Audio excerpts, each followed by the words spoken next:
So are people logging into They're all listening. They're all there. They're checking it out. You're gonna see more and more popping up every second. Okay. So we're live now. I apologize for the troubles and the delay. Thank you so much for your encouragement and your patience.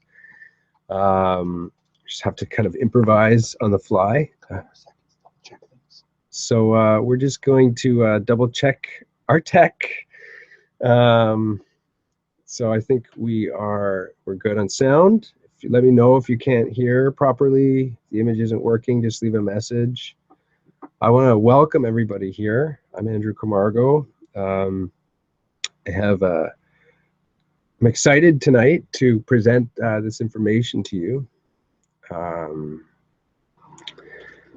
At the end of it, I encourage you to stay to the end because I'm planning a particularly special surprise for you at the end. So we have a lot of material to cover.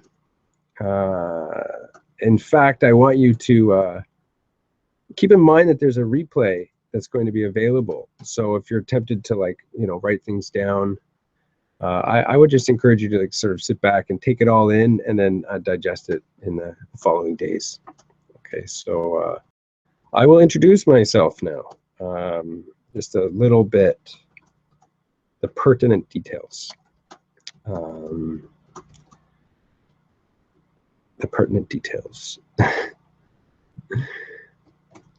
Well, the subject of tonight is sort of archetypal initiation process, and the shamanic archetype, and the archetypal journey of initiation that we are all here experiencing one way or another. So I'm going to share with you now very briefly my own, way that I went through this, and it's actually probably remarkably similar to a lot of you and what you've been through.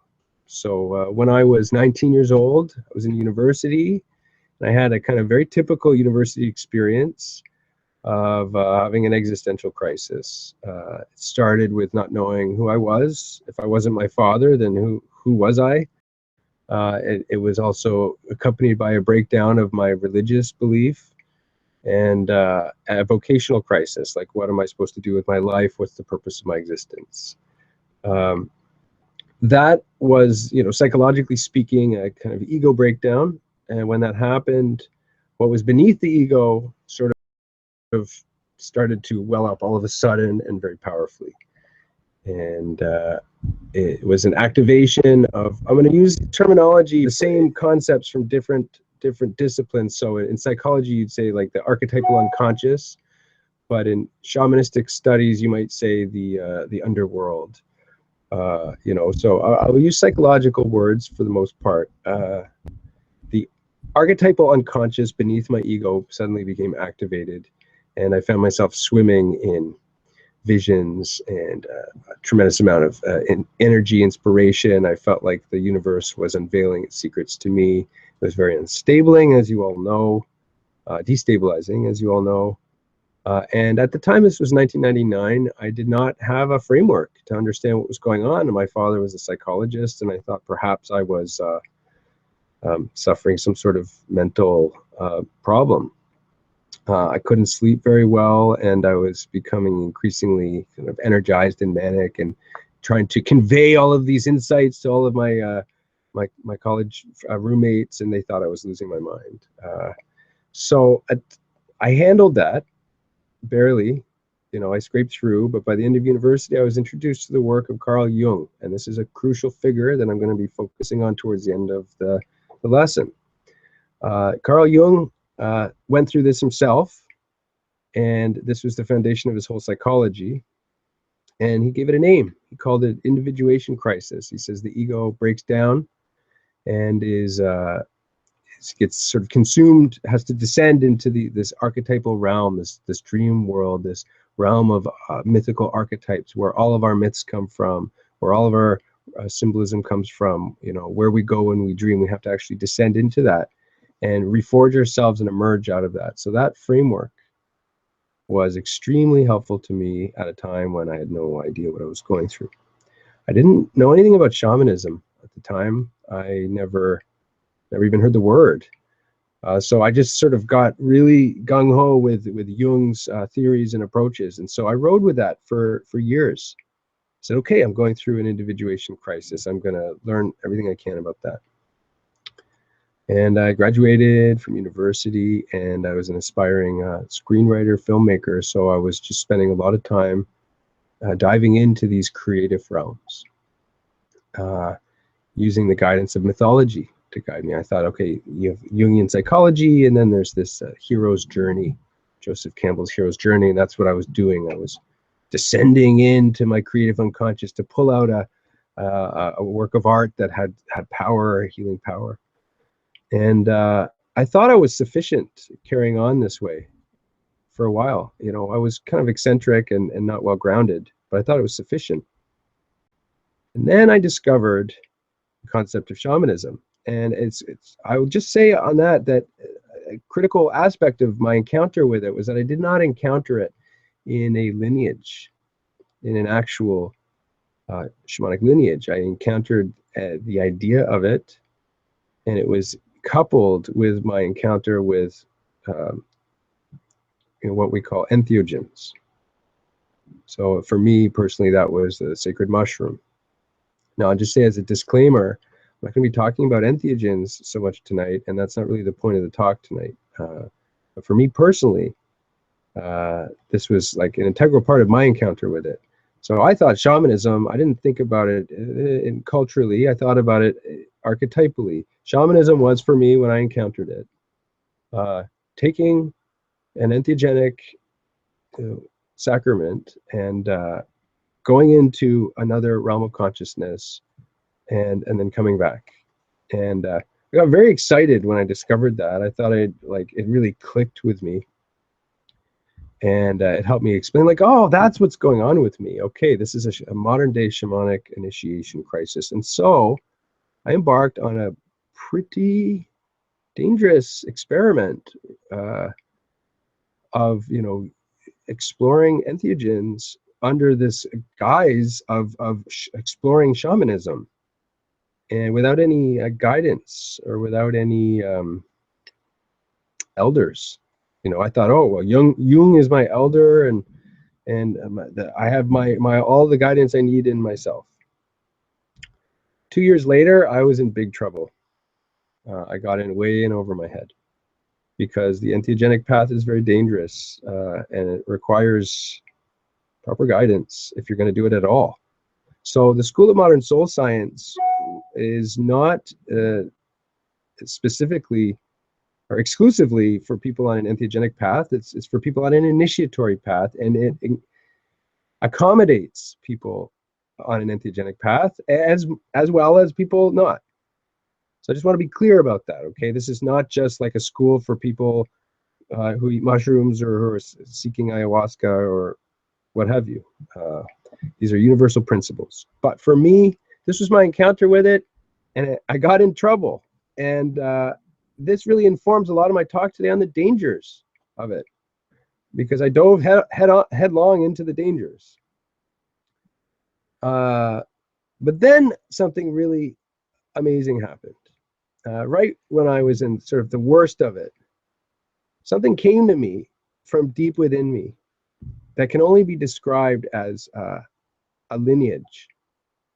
It was something I had missed in the alchemy that I had been studying. I studied Jung, and he writes about alchemy, so I looked at the alchemical symbolism. I'm like, oh, great, these are symbols of the individuation process. Great, alchemy is cool, it's useful symbolism.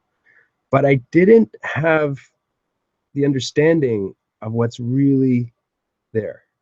I didn't have like this gnosis of the lineage of alchemy. But this lineage of alchemy, particularly the European alchemy, that was the impulse of the European alchemy from the year 1400 to 1700, the impulse that was living in that, it kind of came to me and saved me. And I went back to the alchemy, and I started to see a whole new level to it. And I started to see in it an actual lineage of wisdom lineage and ancestral lineage, and teachings, and to guide me on the straight and narrow.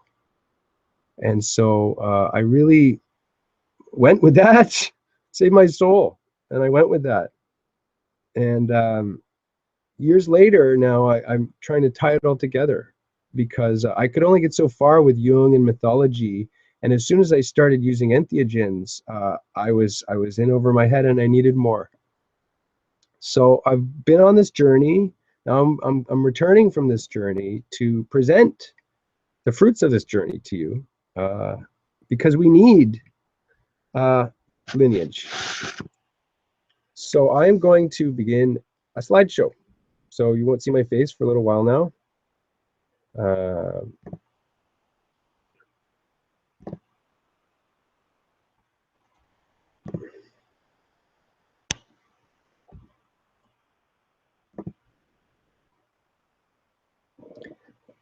Okay, so we're going to first look at the shamanic archetype, like what is it?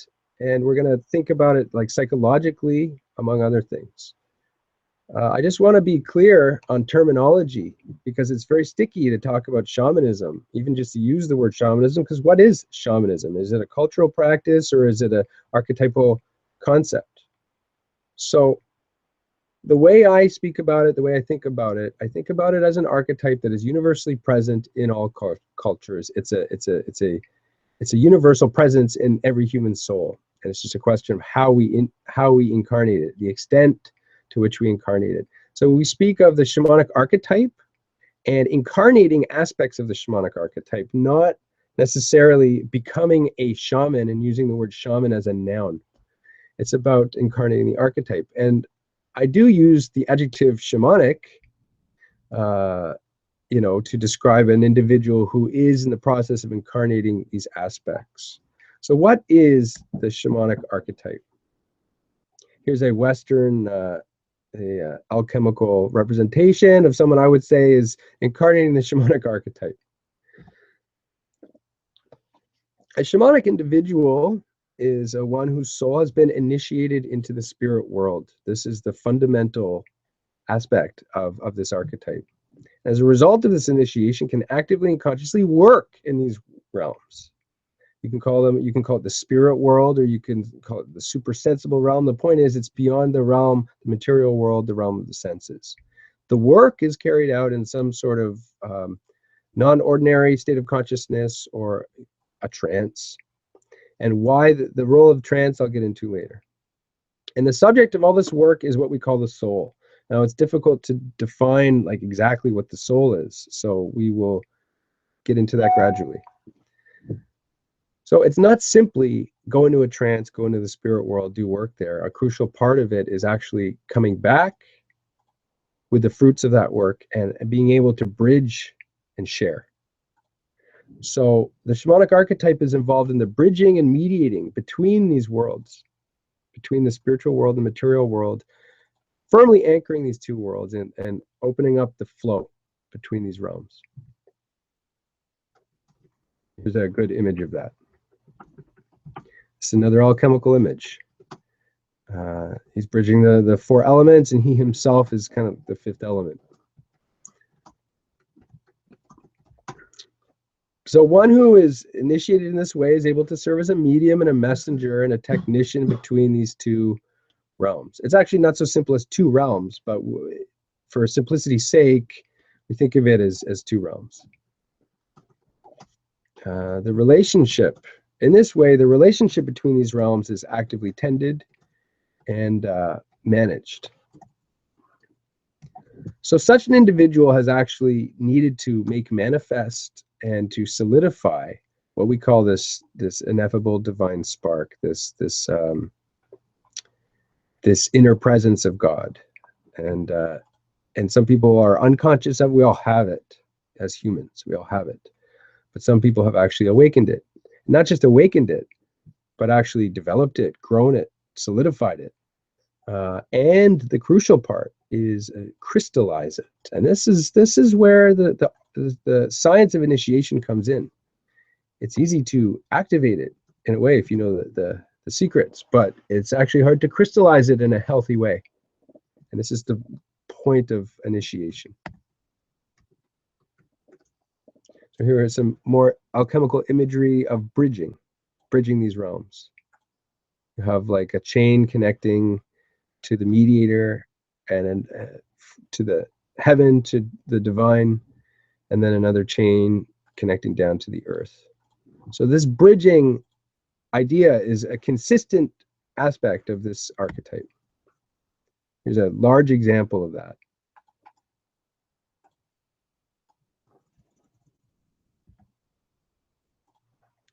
So in order to get into an actual like deeper understanding of this process of initiation that we all seem to be going through, well, everybody here at least, we're gonna have to get into a few concepts from esotericism. It's this idea of a subtle body, more specifically an astral body. So a shamanic individual, how does a shamanic individual do this work in a non-material world? Well, they've actually awakened and cultivated their higher body. There's you can say there's next level up is an energy body, an etheric body, and the next level up is the soul body or the astral body. So this is what we're going to talk about now, the astral body. So a shamanic individual is one who's actually awakened, cultivated, and fixed or crystallized or stabilized or solidified their astral body. Everybody has an astral body. Every human has, just like every human has a brain, every human has a heart, even though we have different, like my brain's different from your brain, but we all have like an anatomically like similar brain. Likewise with the astral body. So once this astral body has been like awakened, that's just the beginning. Okay, it's when it gets awakened, it's in this usually this very chaotic state. It needs to be worked. You need to work on it. You need to transmute it and illuminate it, stabilize it, and correct some inherent flaws in it. There are actually some eccentricities of the astral body that if you don't correct them, they'll lead you badly astray and lead you into danger.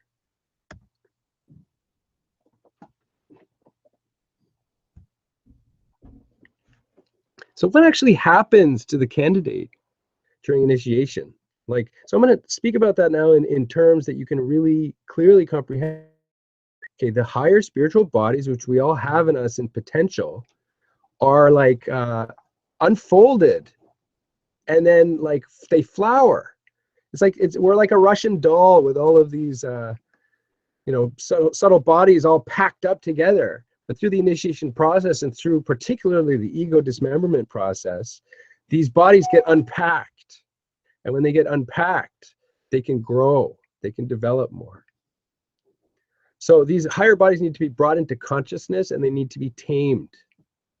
And what do I mean by tamed? Well, I'll get to that. And finally, they have to be crystallized. And once they're crystallized, we can work consciously out of these bodies. And if you can work consciously out of your astral body, that's how you can do shamanic work in whatever configuration of the archetype your soul is manifesting. So to link it, we're always trying to bridge concepts. So the astral body is a term from Western esotericism. In modern psychology, we have another word for it. We call it the psyche. So psychology, the study of the psyche, as fairly be called the study of the astral body. The astral body, what does it do? How can we recognize it in ourselves? How can we take it from this like abstract realm into like really understanding how it's working in us? Well, the astral body or the soul body, it's a term I use, is the carrier of passions and desires, joys, pains, sorrows, pleasures, are what psychology calls our unconscious mind. Like unconscious is a kind of a vague and inadequate term. It just means the parts of our astral body that are not awakened yet, but are still affecting us.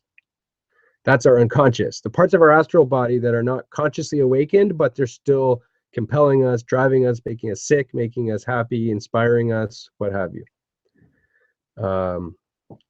So our shadow is also in our astral body. That's the unilluminated aspects of our astral body. It's our shadow. And it also contains the seed of our higher self. I'm not going to say it contains our higher self, because our higher self is something that needs to gradually stream into us. It has to grow like a seed grows into a tree. We have the seed of our higher self as a potential for what we could be. And that seed guides us. The higher self has to actually be built so that each as we go, it gradually incarnates. The astral body is directly perceptible, but only if you have this, born or you cultivate clairvoyance. Some people are clairvoyant, they can see subtle bodies. I'm sure a large percentage of the people here tonight have that, and were born with that, or are cultivating that. So it's only directly perceivable through clairvoyant perception. However, it is indirectly perceptible through imagination, through dreams, through art, through music, drama, mythology, our feelings, our moods, our energy and intuition, and the dynamics of attraction and repulsion with other people. That's where we can discern the presence of our astral body as being reflected to us, So to link this concept of the astral body with Jungian psychology and what he calls the archetypes of the collective unconscious, the organs of the astral body. Think of it as a body with organs of higher perception. The organs of the astral body are the archetypes of the collective unconscious. These are cosmic forces that are reflected in the human psyche, the cosmic building blocks. These are building blocks of divine consciousness, and they're reflected in our psyche. So some of you hopefully most of you have received a free workbook that I put out, the 25 Facets of the Shamanic Archetype, which helps you work your way deeper into the ways in which this archetype is manifesting in you, has manifested in you, and is attempting to manifest in you still. So these 25 facets, and for everybody that's here, everybody that attends, we're going to send you, make sure that you get this workbook. So the 25 facets can be considered potential organs of shamanic capacity and service to society. This astral body or psyche is a unique configuration of archetypal energies, like a unique stamp. So everybody here is being guided by the shamanic archetype, but everybody here has their own unique configuration of how the facets are balanced and working and working together and to form your psyche. And then your psyche forms your ego. So the archetypal energies from the spirit world go into your astral body, but your uniqueness, your soul determines the specific configurations of these forces in your individuality. So the astral body acts as a meeting ground between spirit and matter, the above and the below, masculine and feminine, light and shadow, light and dark, life and death, all opposites. This is the astral body mediates. It's the medium upon which the impulses and archetypal consciousness of the spirit world imprint themselves upon the individual ego. So it's not, we can't just directly receive the spirit world necessarily. This is like the lens or the mirror that reflects the spirit world into us in a way that we can handle or sometimes not handle, and in a way that we can relate to at an individual level. So I like to think of it as a stage. It's the stage upon which the cosmic forces of creation sort themselves out. If you think that in the cosmos there's a divine drama going on, the astral body, your astral body, is your microcosm of that. It's like your little personal view of this drama. It gets reflected in your soul. So when an artist pours their psyche out onto the canvas or out into the script or the novel, they're indirectly giving a reflected picture of their astral body, and the protagonist is usually their ego, and the villain is usually the parts of their astral body that are still aligned with darkness, and the allies are usually connected with their higher guidance. So they're putting a projection of their psyche, and the psyche is like a stage. So the imagination, this is where the role of imagination comes in. It's the astral body's inwardly perceptible anatomy. Likewise, when you dream, you are in your astral body, and you're experiencing the astral world. When you go into a trance, and this is why shamanic work always involves a trance. When you go into a trance, you're shifting your consciousness out of your ego into your astral body. That's what we talk about, getting into a flow. When you get into a flow, that's when you're more in your astral body. So if you look at alchemical art, and I'll show you a bit of that, you can find that one of the secrets to understanding it is to understanding what is it that they're actually depicting. So this is one of the keys I'm going to give you. What they are depicting is the astral body and the various operations and the various operations, the process of how the astral body is developed through initiatory work. So here are some alchemical depictions of it. So it's always uniting opposites, unite spirit and matter, heaven and earth, above and below, light and dark, masculine, feminine, solar spirit, lunar spirit. And it's to use a Jungian term, it's the coincidence of opposites. That's its nature. That's its anatomy. That's what it's meant to do.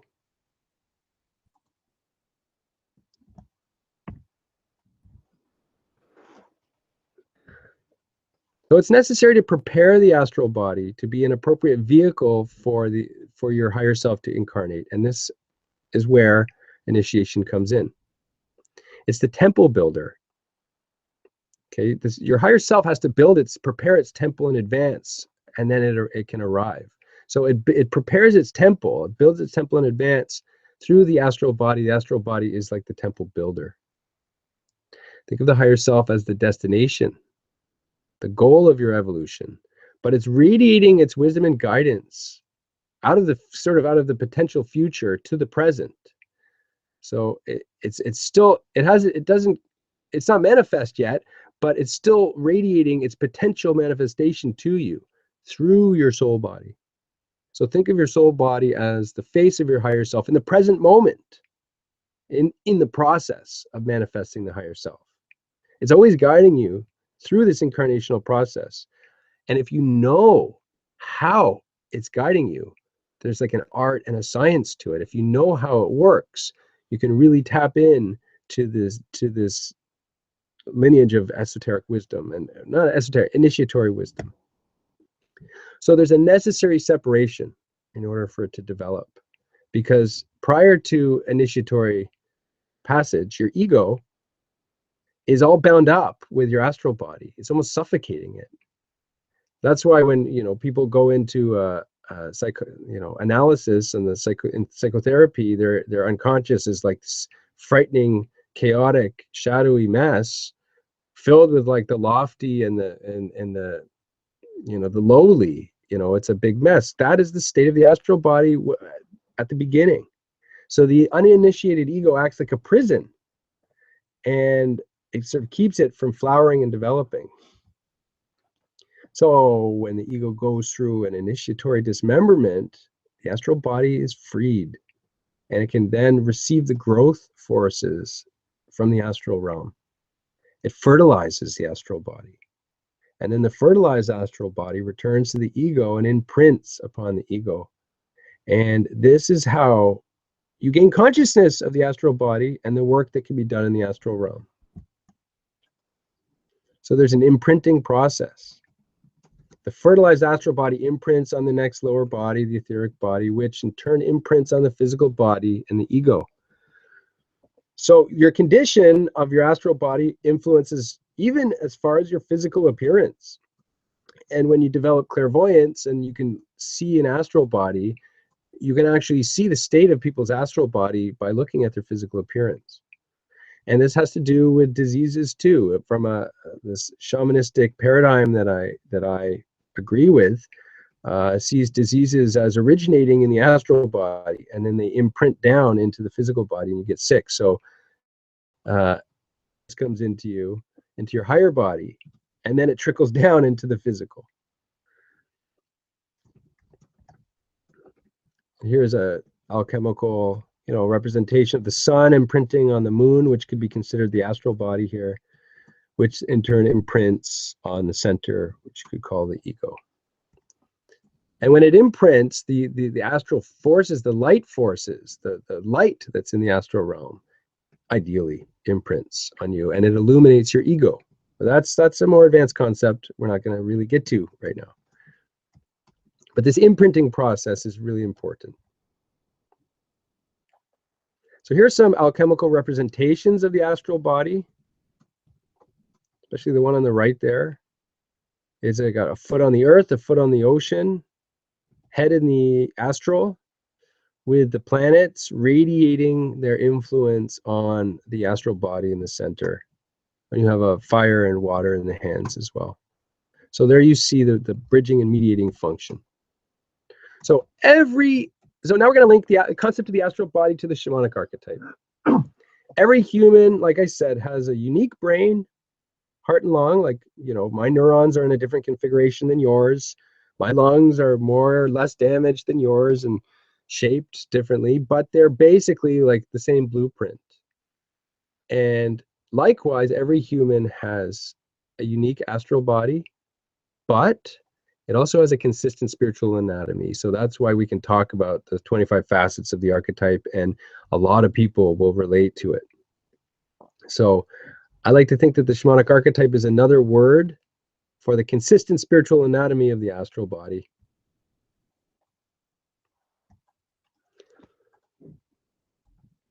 So in an individual case, like a microcosmic level, when the uninitiated ego breaks down, the astral body naturally activates and expands. So you have gone through that. You're going through that now, and many more people will be going through that as we go through the times that are coming. So we're living at a time of mass ego crisis. And so the collective astral body is being separated. So those who have these kind of like, because the astral body, before it's awakened, it's guiding you subconsciously. So those who have these spiritual yearnings in their soul are either consciously or subconsciously breaking away from materialism, atheism, agnosticism, organized religions, and are finding their direct mystical experiences of God. And not just God, but the mysteries and the magic of Gnostic spirituality. So I like to think that the shamanic archetype, which could also be considered our collective astral body, is radiating up from the collective unconscious particularly strongly at this particular point in history, galvanizing and guiding the deepest spiritual yearnings of a new generation. Why now? Like I said, it's an emergency healing response to the planetary and spiritual crisis that we are collectively facing. So there's a very important role in culture here, because every culture has its own version of a shaman, and shamans from different cultures go by different names and specialize in different forms of spiritual, magical, and healing capacities. So it has to be culturally specific in order to accomplish its bridging function. So we can't just be an archetypal shaman. We have to be culturally, like incarnating the shamanic archetype in a way that is somehow linked to our culture or individuals in our culture, of being of service to our culture or individuals in our culture. So there's a training period where like you have to actually acculturate. Like a shaman from a specific culture specializes in that culture's sacred history, in that culture's spiritual struggles, and takes responsibility for tending to that culture's unique spiritual challenges, karma, illnesses, and cosmic struggles. So what do we do? What is our culture? And when I say we, who am I talking about? Because most of the people listening right now are from North America. There's some people from the UK, Australia. There's a few people even from Egypt. What is our culture? Well, when I say our culture, I mean predominantly North American, but what is North American culture? Well, if we trace it back to European colonial empires and monarchies who, you know, if you study a little bit of history, you'll figure out like they actually suppressed and exterminated this kind of impulse in humanity. So it's a paradox, right? And this is why our version of this knowledge is hidden, esoteric, occult, hidden, because it's always been, well, I need to say more. So We are predominantly North Americans, and we are native English speakers, which means we are part of the British diaspora, part of the Commonwealth, the colonial impulse. So even though like North Americans are extremely ethnically eclectic, cosmopolitan, they're still participating in a culture which is imperial colonial culture.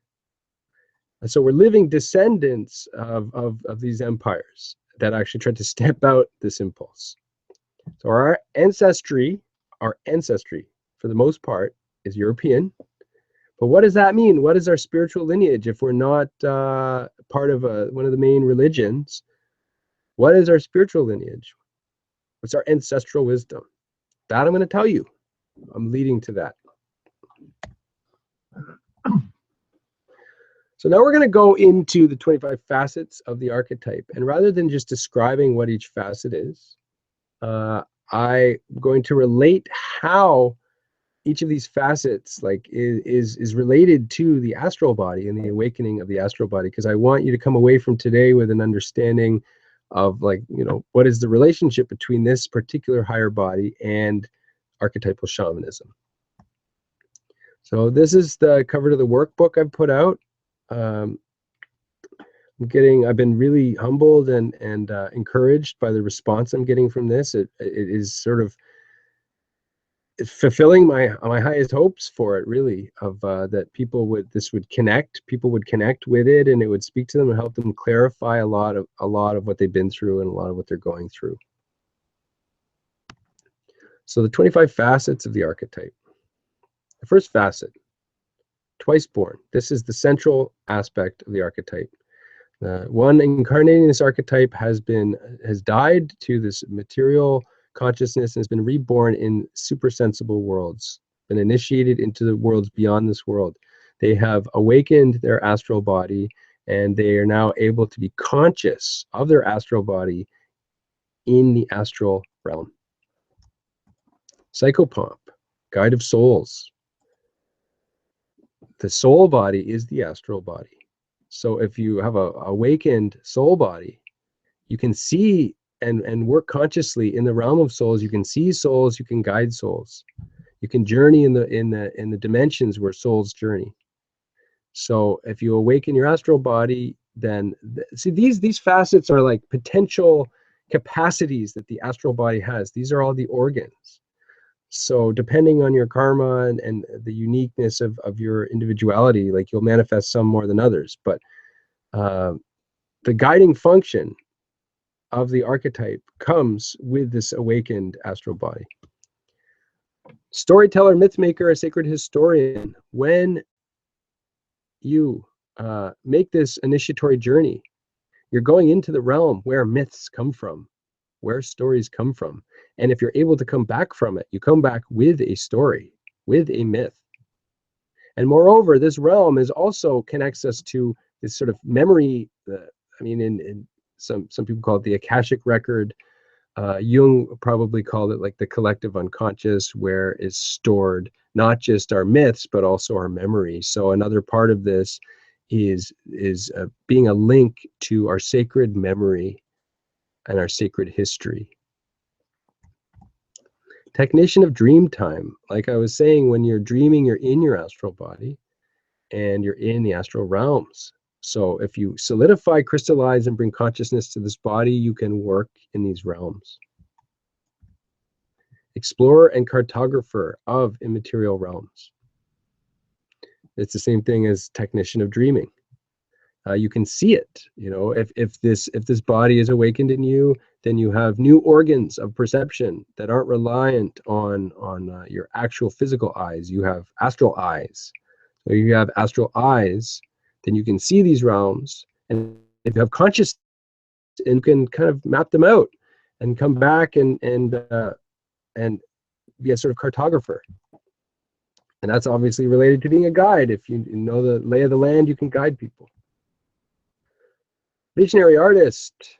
A visionary artist is somebody who experiences these realms and then somehow brings them back and manifests them in a artifact, like a painting or an image. and they're messengers of these realities. Same with a writer, poet, and so I was a aspiring filmmaker, so I have a particular fondness for directors, but I'd say primarily visionary artists, painters, writers. A sacred musician, remember the astral body also has to do with our feeling, our energy, our feeling, our moods. So a sacred musician goes into a trance and sort of channels inspiration from these other realms and brings them back into this realm. And through what they're bringing back, they entrain other people into that trance so other people can connect through them. Technician of to even the musician, somebody who can consciously shift, be a technician of it and decide like how to go into trance and what they want to accomplish in their trance. Ascetic. The astral body requires purification. So asceticism is a way to accomplish that. Astral body requires the development of will. So being an ascetic lifestyle helps that. The astral body wants. It's full of desires. These desires need to be transmuted. Asceticism transmutes desire and builds will. Purification. This is more unique to us as Westerners, as North Americans, as descendants of colonial empires. Promethean scientist, mathematician, inventor, engineer, architect, entrepreneur. Somebody who has the knowledge that comes from these realms, but puts them in service of their science, of their math. Because originally there was no differentiation between like divine like gnosis and math. Math was seen as a divine science. So somebody who retrieves that and sort of bridges that again, brings the gnosis back into science, brings the gnosis back into math. This is related to our lineage: Hermetic magician, alchemist, astrologer, esotericist, occult scientist. A lot of this knowledge is already encoded in the astral body. So when it awakens, a lot of people here tonight, they might have this innate ability to like understand alchemical art or like Hermetic hieroglyphs without even being trained to do so. That's because this is the language of the astral body itself.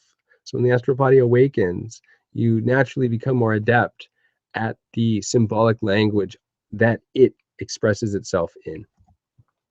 Wounded healer. This is a very important one, and I'm sure a lot of people here tonight really feel that and relate to that. The onset of the initiatory process usually begins with a wound, and the journey to heal yourself constitutes your initiation. A clairvoyant, psychic, remote viewer, and seer. When these higher bodies awaken in you, you can see them in other people. Same with energy worker. You become more perceptive of energies. You learn how to work with it for the sake of healing. Now, this is something that really, invokes the indigenous manifestation of the shamanic archetype. This idea of forming alliances with spirits, and this is how shamans accomplish their work. They call on their allies to do work for them in these supersensible worlds.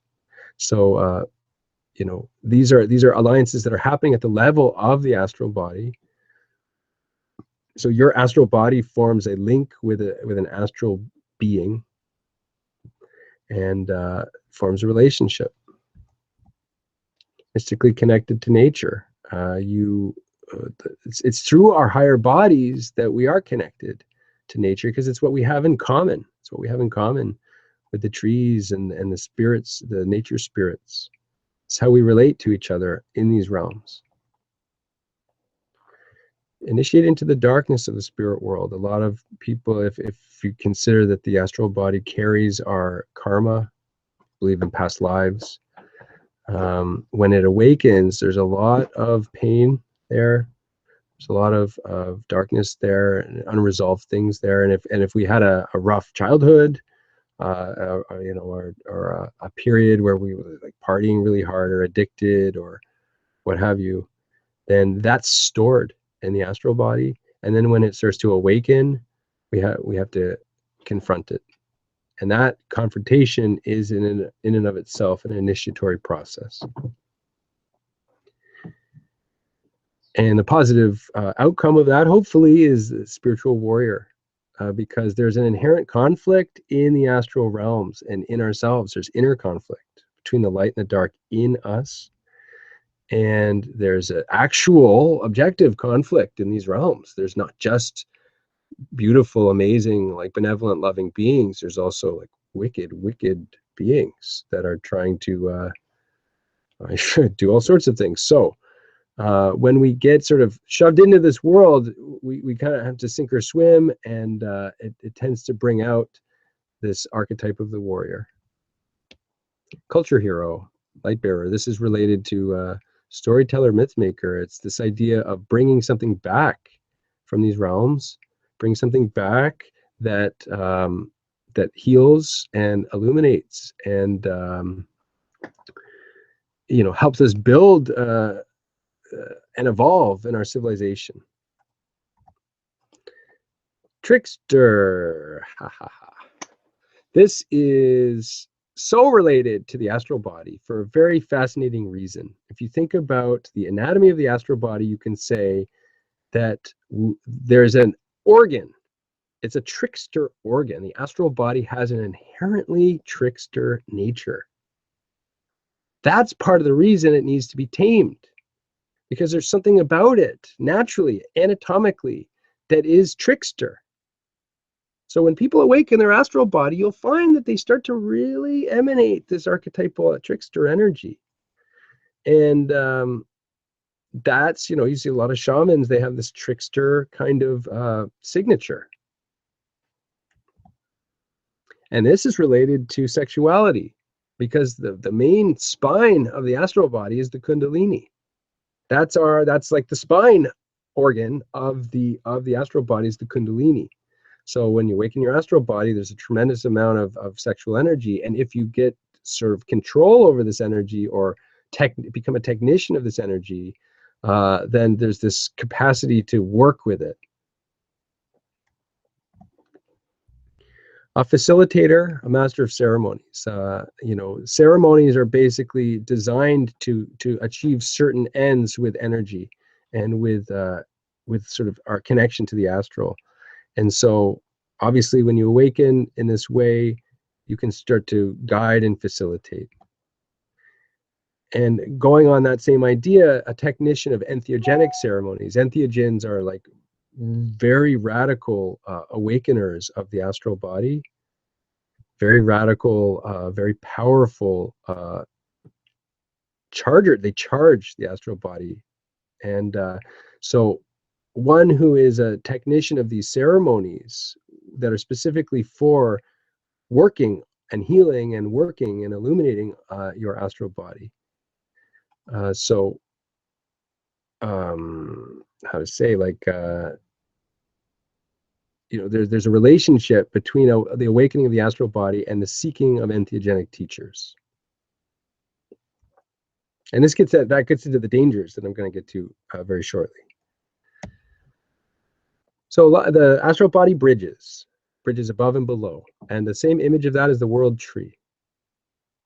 So if there's upper astral realms, there's lower astral realms, and most people experience both in their initiatory process. So if you've been initiated into both, then you have the potential of becoming a bridge between those realms. And finally, an elder. One who has solidified their higher bodies to such an extent and fixed it firmly that they're stable. They're vessels for wisdom, vessels for healing, and they're fit to initiate the next generation. Okay, so how is this possible? How can a human being attain all of that? Well, this is where the science of initiation really comes in. And so I've come up with a sort of archetypal initiation narrative. The first stage is the call, the crisis, the separation, the illness. This has to do with the awakening and the loosening of the higher bodies and the separation of the higher bodies. A lot of people here tonight may be at this stage right now. This is maybe what brought you here. Others have been through this, like been there, done that, and it was really intense, and you have the scars to prove it. But the next stage, descent to the underworld for dismemberment, death, and rebirth, resurrection. This is really where the separation of the bodies has to happen. And this is why there's this presence of this dismemberment that always happens. It's in every culture, this dismemberment in shamanic initiations. That is this ego being ripped away from the astral body so the astral body can be freed. Once it's freed, it can be fertilized. And the fertilization is the equivalent of the resurrection. And then there is an ascent. Once you've gone down and you've been reborn, you have the seed of light, you can go up. Now, this is not just an event that happens like one time. Okay, this can be a one-time experience, like you suddenly go up and you encounter God. But it can also, and for the most part, is an ongoing work.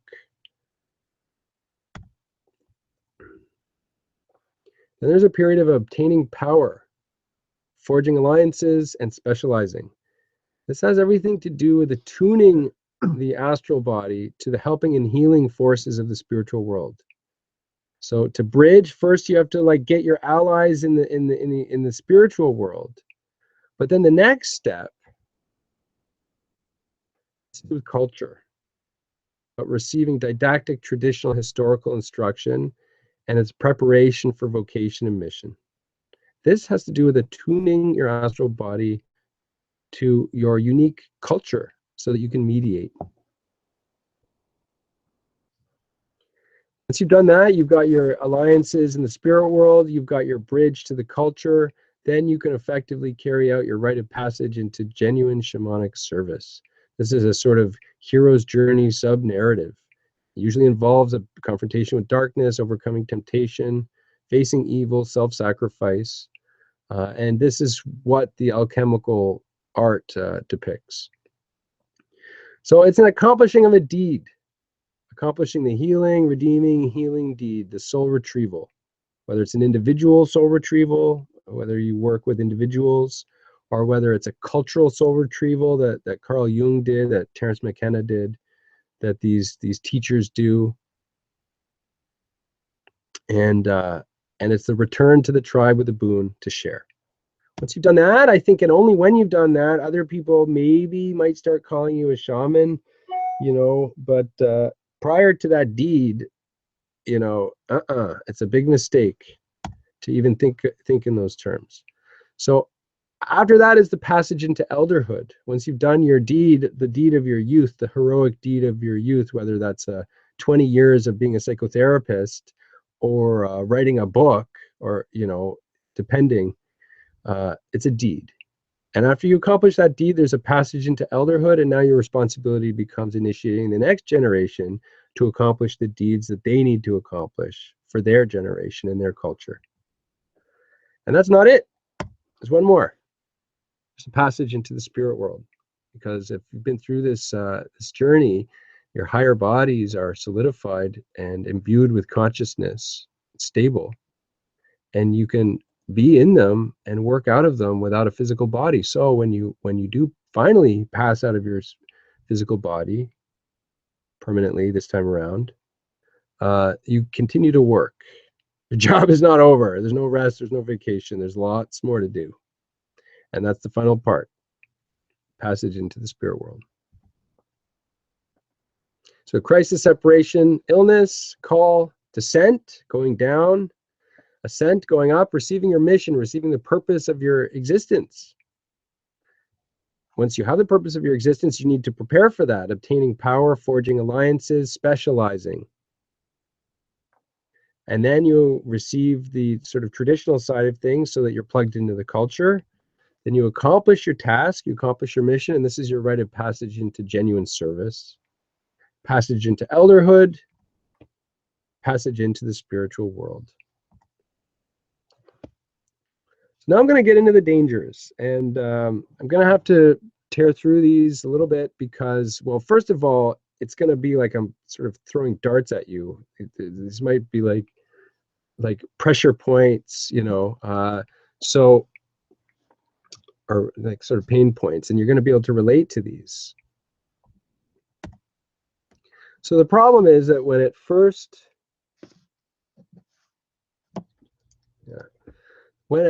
separates, the astral body is in a chaotic state. The desires and traumas and karma are all bound up in it. Lofty spiritual consciousness is mixed up with lowly things, our base qualities, our pain, our anger, our illusions. The most profound truths and mysteries are mixed with nonsense and illusion and deception. So, like I was saying about the trickster facet, the astral body has an inherently rebellious trickster nature. So if you simply follow it once it awakens without doing this work on it, it's going to get you in trouble. So think of it like a dragon that you need to ride, but you need to tame it before you can ride it. I guess they had that motif in Avatar. You need to tame it. So it's necessary to perform alchemy on the astral body. And this is where our lineage of shamanic wisdom comes in, because this is what alchemy is depicting. It's depicting the work that needs to be done on the astral body to make it fit for its job. Its job is to mediate between the ego and the higher self. But if we don't work on it, then it'll remain in this trickster nature and lead us into a fall. So I'm going to name off now some types of modern calls. So for everybody listening now, I want you to, it's almost like, yep, nope, nope, yeah, big time, yep, nope. So this is like a list here. A type of modern call, this is unique to our times, is voluntary seeking. It's not entirely unique, but it's pertinent to our times because we all have this archetype in us. And we all have this potential to incarnate it to a certain extent, some more than others. The ones who really incarnate it very intensely are the ones that we call shamans, that we use the noun, but we all can sort of incarnate facets of it. So we are all called right now to be initiated into our higher spiritual nature. What that may be is different for everybody, but the path is open now, the call is being sounded, and the guidance is being provided. You can be called in a dream or vision. A collapse of one's religious faith that was kind of holding your astral body in a static state. When that sort of shell container breaks down, it's like an ego death, and your astral body doesn't know how to relate to God anymore. So you have to go through your own initiatory experience. And related to that is a spiritual, vocational, existential identity crisis, like what happened with me. If you don't know who you are, you don't know what is the foundation of your being, that kind of frees up your astral body to begin this awakening experience. A psychotic episode. Sometimes the astral body is so strongly wanting to awaken, it just shakes the out of your ego, and you get swamped in the chaos of it. And it becomes what is labeled a psychotic episode. Now, I'm not going to be naive here and say there's no such thing as mental illness. There very much is, and some people just do not have the capacity to undergo this kind of experience. But there are others who get that label, and what they're going through is a powerful initiatory illness, which is the key to them finding their destiny and healing themselves and manifesting their higher self, is to go through this powerful illness that is labeled a psychotic episode. You can also be called through an accident or serious injury. I mean, the archetypal examples like being struck by something very dramatic, symbolic, being struck by lightning, bitten by a snake, falling from a tree, getting beaten up, actually physically dismembered, losing a limb even. But a near-death experience, even more so. Near-death experience. Hereditary, elected by ancestral shamans, or more pertinent to now is being subconsciously elected by the needs of the culture. That's what's happening to people today. there's such a need for more of these individuals that there's a pressure for it. Trauma and sexual abuse, being forced to experience the demonic, being abducted by demons, taken to the underworld, tortured and tormented. Sorry to say, demons are real, and they try to steal our soul and possess our soul. And this is very real, and this is something we need to learn and understand because it's very pertinent to the modern situation. So when this happens, it's like a soul theft or a soul trauma. And the only way out of that is to go into your soul retrieval initiation and get your soul back. Night terrors, same thing. Nightmares. Being carried away by the fairies, becoming absent-minded, dreamy, meeting and falling in love with your mystical partner, soulmate. That can really trigger the initiatory process. The artist's call, create a great work of art with the power to influence. You artists out there have this dream of,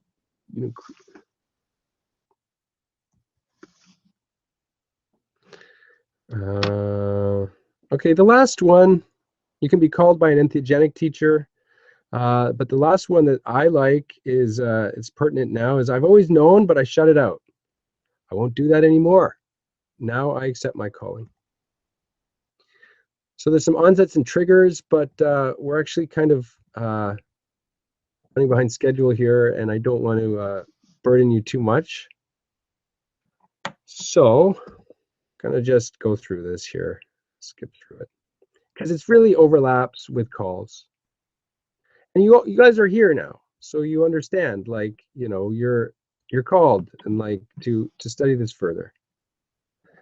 Main one, though, the main trigger is a global crisis, or sort of any sort of large scale crisis is an involuntary onset or trigger. So here are some signs of an awakening astral body. Disidentification with your own personality. Family group, friend group, religious creed, cultural network. Insomnia. Boundless restless energy. Mania. Dramatic mood swings, fits of crying, anger, passion, despair, exhilaration, depression. Suicidal impulses. Inexplicable nausea, vomiting, purgation. Anxiety attacks, panic attacks, sudden feelings of being overwhelmed, sudden fear of dying, suffocating, being somehow annihilated. Confused thinking, rapid thinking, too fast to communicate, chaotic choir of thoughts in your head, arguing with yourself, being at war with yourself. This would be taken in the psychiatric paradigm as onset of schizophrenia. But when the astral body starts to awaken, it's in this chaotic state. And if you haven't done the necessary work on it, then it's very chaotic. Vivid and big dreams. Intensified creativity, intensified experience of archetypal reality.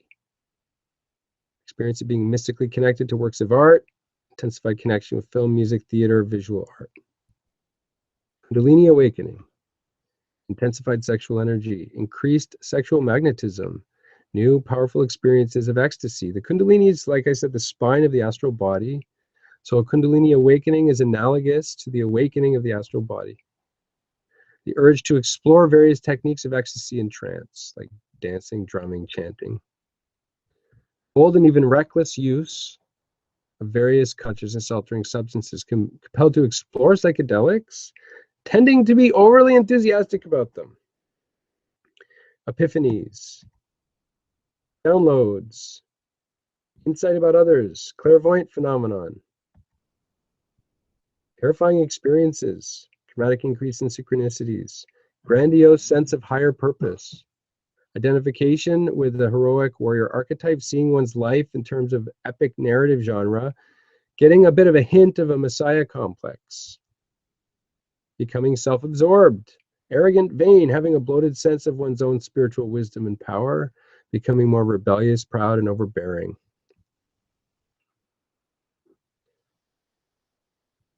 Getting into, oh, let's skip over this. So,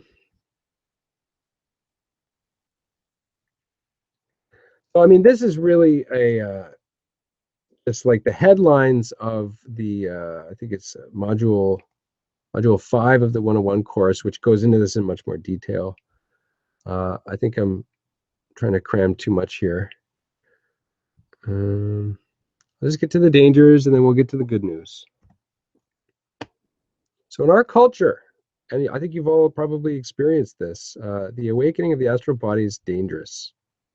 One can become unstable and vulnerable to the darkness of the astral realm.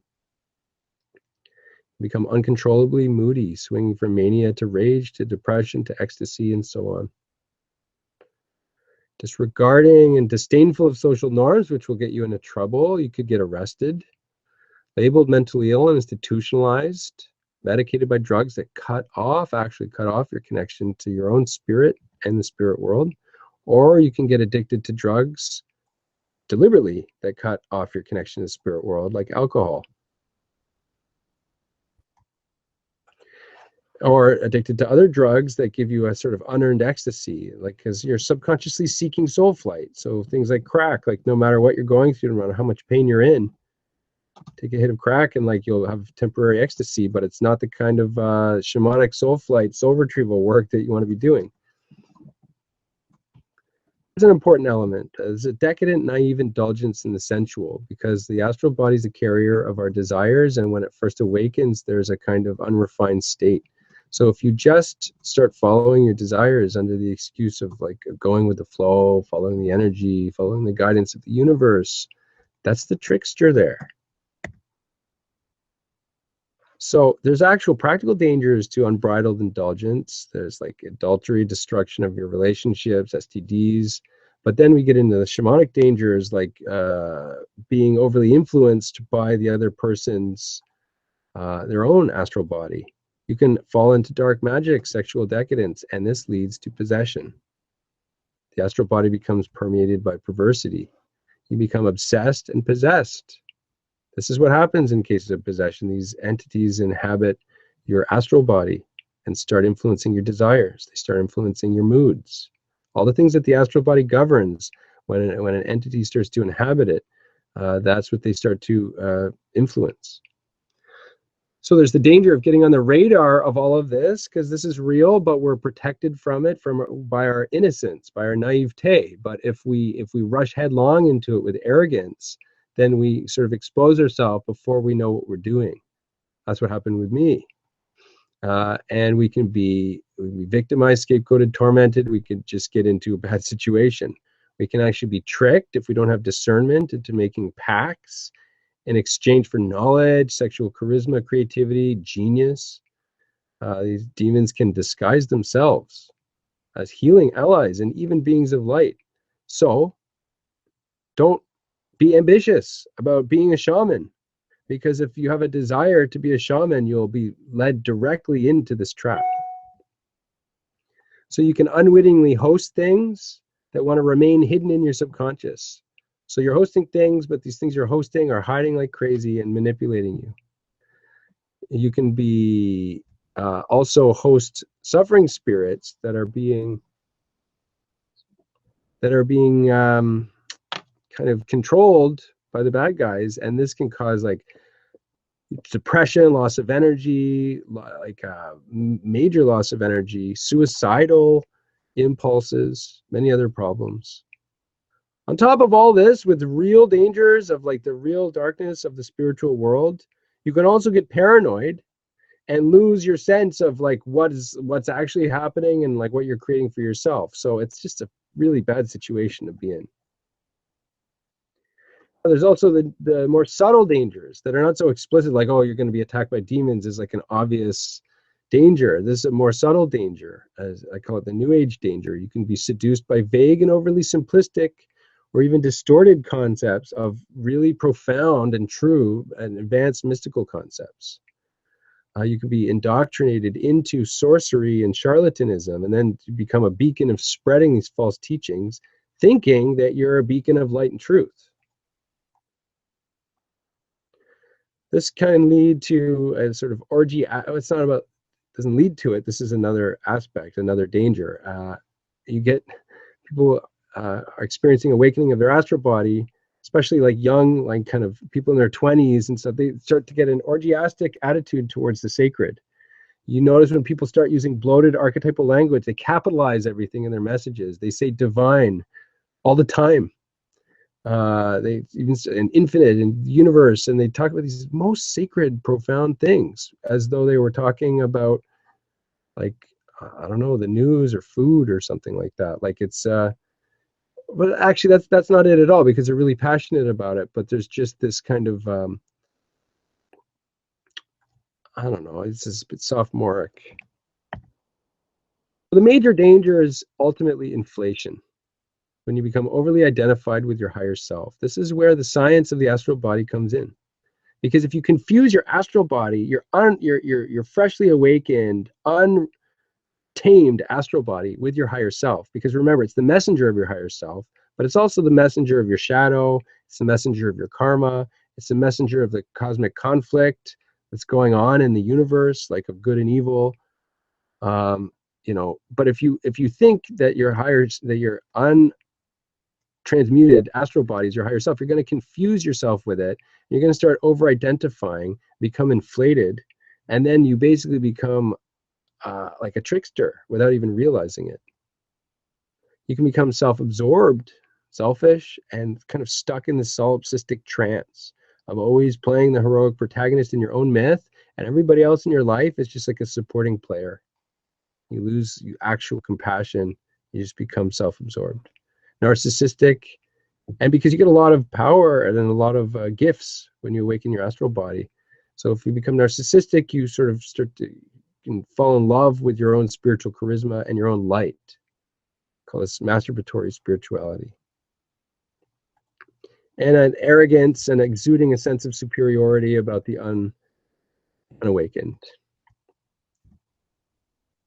So this is what I was talking about. Self-referential delusions, prey to subtle illusions about the spirit world that are like kind of true, but like with a little bit of nonsense, which weaves a very insidious poison because it's kind of true. So people really, when you talk about it, they think, yeah, that sounds true, but it's just wrong enough to lead people astray.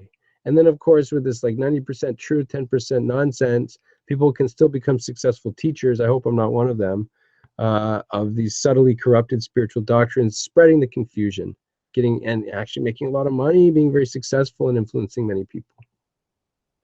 Impractical, stuck in Never Never Land, you know, the concept of the visionary that never seems to manifest. And you can become isolated. You know, you never actually make the return to your cultural sphere. Okay, we're almost done the dangers. There's a lot of dangers. There's actually, so in terms of becoming an effective shamanic individual, you can actually become unable to navigate these realms because you haven't illuminated your shadows or purified. The impurities or blind spots, they attract negative spirits and you enter into danger. The danger gets greater the more experienced you become and the higher up you try to climb. Because new increments of experience and wisdom and power is always followed by new increment of temptation and danger of falling. Here's a very simple equation. The brighter the light, the darker the shadow it casts. The more inflated the ego, the bigger the shadow. Put those together. Bright light plus bloated ego equals a big and dark shadow. So that, in a nutshell, is the dangers. Not so much a nutshell, like a bowl of nuts. This is why we need elders. And this is where, like, this is what I'm trying to do with the School of Modern Soul Science. This is what I'm doing. You know, I discovered elders myself, and it saved me. And I want to make sure that other people in my culture know that we have this, that we have a legitimate lineage. Because this is what is going to help us do this, go through this process. It's happening whether we like it or not. Our astral body is awakening whether we like it or not. It's just a question of how we handle that and like how we do this work on ourselves. So where are our elders? Who can we trust? Who do we as North Americans, as gringos, as English-speaking descendants of colonial empires? Who are our elders? What is our ancestral wisdom? Do we have to really look to indigenous cultures to find our elders? Do we have to go to South America to find a shaman? Do we have to go and, you know, study with Native American indigenous peoples to, you know, that's certainly amazing if we can do that and enrich ourselves with these lineages, but that's not actually our lineage. We have a lineage. And it begins, the key to tapping into this lineage is Carl Jung, because Carl Jung went through this experience himself. When he broke from Freud, he had an ego breakdown. He started having visions, and he started having like vivid journeys, and he dove into himself. He made a very deliberate dive into himself, and he wrote it all down, and he captured it in this book called The Red Book. And this was the basis of his psychology. Now this is sort of like the midpoint of the 101 course, because at the beginning of the 101 course, I go into the Shamanic Archetype. Actually, it's just probably easier for me to show you. Are you guys still with me? How are you guys doing? I've just dropped a lot on you, and I hope your head is not too full, because I'm actually going to get to the good news now. Be just reaching out now to connect. Let me know how you're doing. Any feedback? Okay. I'm going to show you now. Okay, so can you see yeah. So this is Modern Soul Science 101. Okay, this is the first course of the School of Modern Soul Science. And it's designed to bridge your experience of the Shamanic Archetype with the lineage that we have with our elders. It's meant to give you a science that is a perennial science, but it's expressed in a way that is accessible and particularly applicable to our current cultural milieu, our current cultural context. So, the first module is, what is it? We establish it's based on the four pillars put together. Archetypal shamanism, which is mostly what we've been talking about, but also Jungian psychology, because Jungian psychology is like another way of, it's a science of coping with the astral body. It's a science of the astral body. But also mythology is the creative expression of all of the things we have to deal with the astral body. So we can study the astral body through mythology. And we need new mythology today, modern mythology. And finally, alchemy, the fourth pillar of the school and the fourth discipline of the course, is our lineage. So the first module is like just an introduction to the pillars, an introduction to the concept of higher self, soul, body, ego, concept of tricksters, and a little bit of introduction to the dangers. Then in detail about the Shamanic Archetype, a lot of what we've been going over today is the second module. Third module is also what we've been going over today, but in much, obviously much more detail. The introduction to the science of initiation, the dynamics, the rules, the concepts, the astral body, the soul body, the universal narrative, the dangers of the modern call, which we just touched on. But now, module 6, this is when the bridge is made. This is the crucial moment. This is when we connect to the Shamanic archetype as it exists in our own civilization. It's known as the Hermetic archetype, or the Hermetic impulse. So first we establish the Hermetic impulse. Then we trace the Hermetic impulse across history. And this is a kind of historical soul retrieval, because our link to our impulse has been severed. This is very important that we realize this. Our link has been severed. So we need to retrieve it so that we can tap into it in the present moment. So if you look at the module 7, it goes through these various stages, and it just keeps retrieving it, tracing it, retrieving it, tracing it. And this brings us to the crucial key that really brings us into the modern. Carl Jung in the Red Book.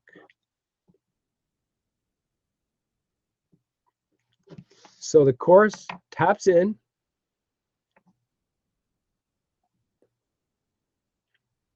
to that. We go into the hero's journey, introduction to archetypal approach to shamanism, and finally the last module and the sort of culminating module is alchemy. What is all this talk about alchemy? What is the science of initiation? Well, we get into it.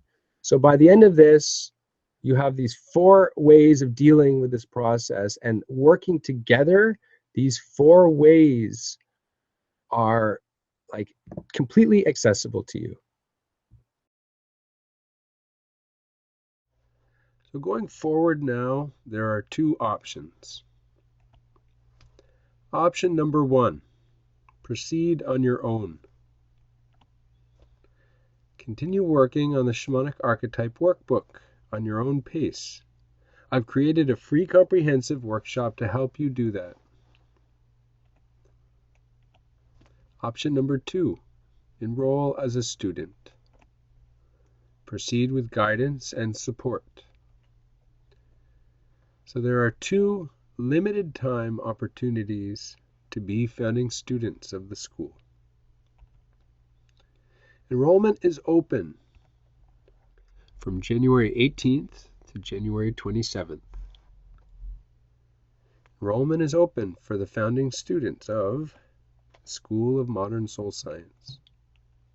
After January 27th at 11:59 p.m.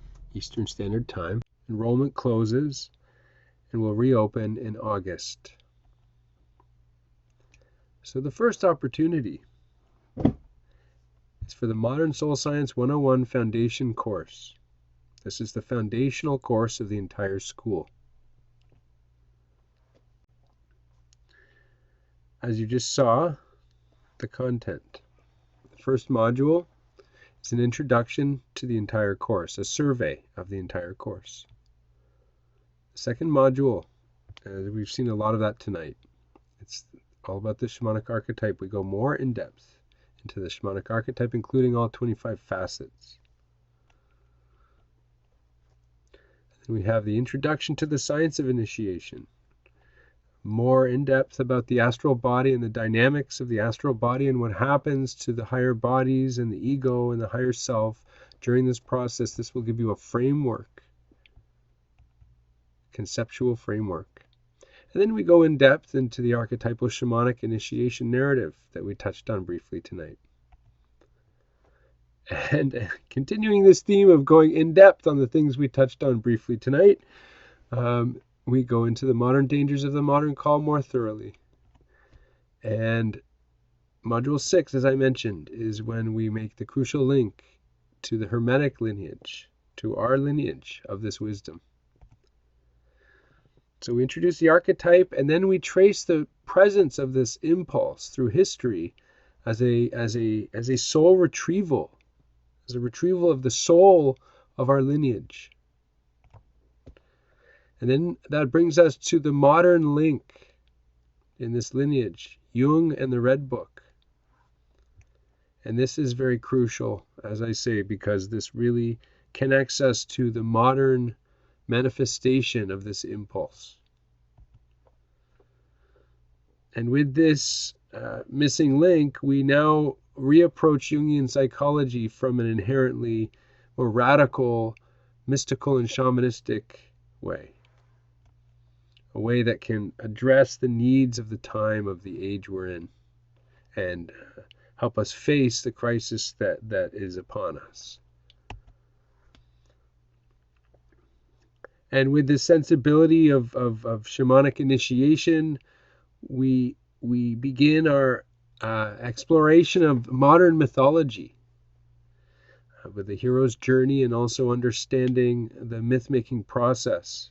And this is the creative. This also gets into visionary art of every kind.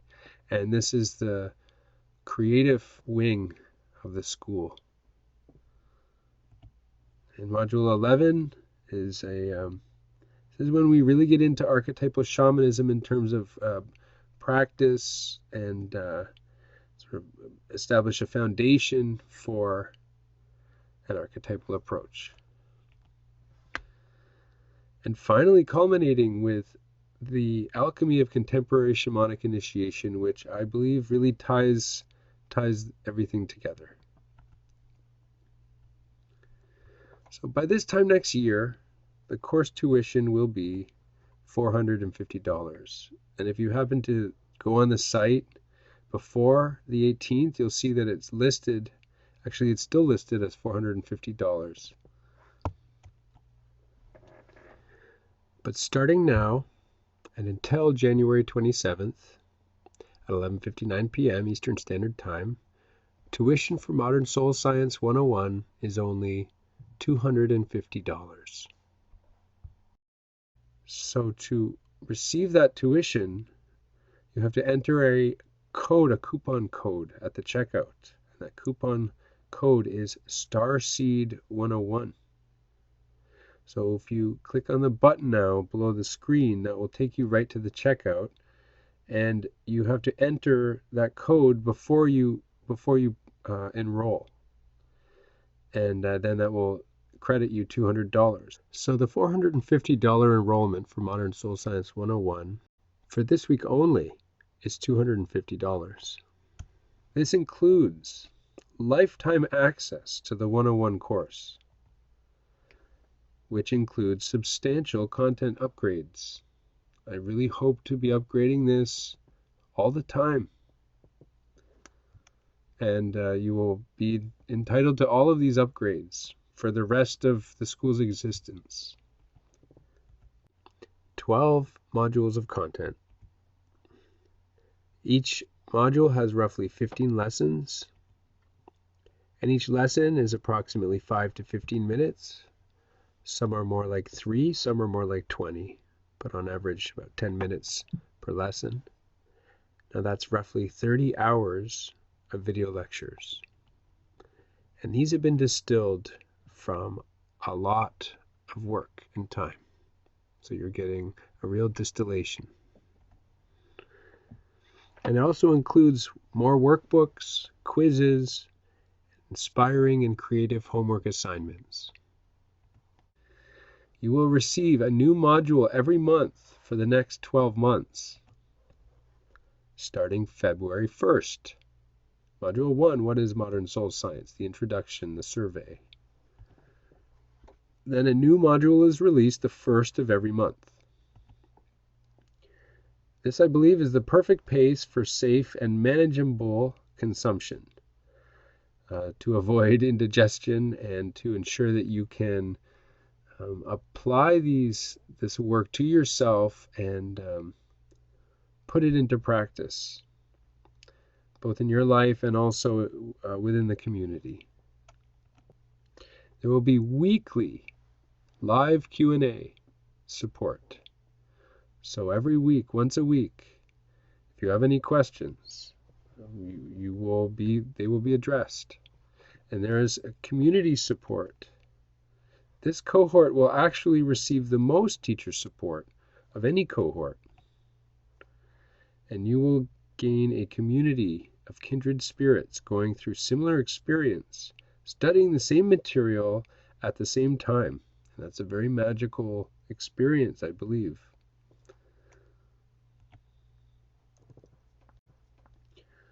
But the 101 course is just the beginning.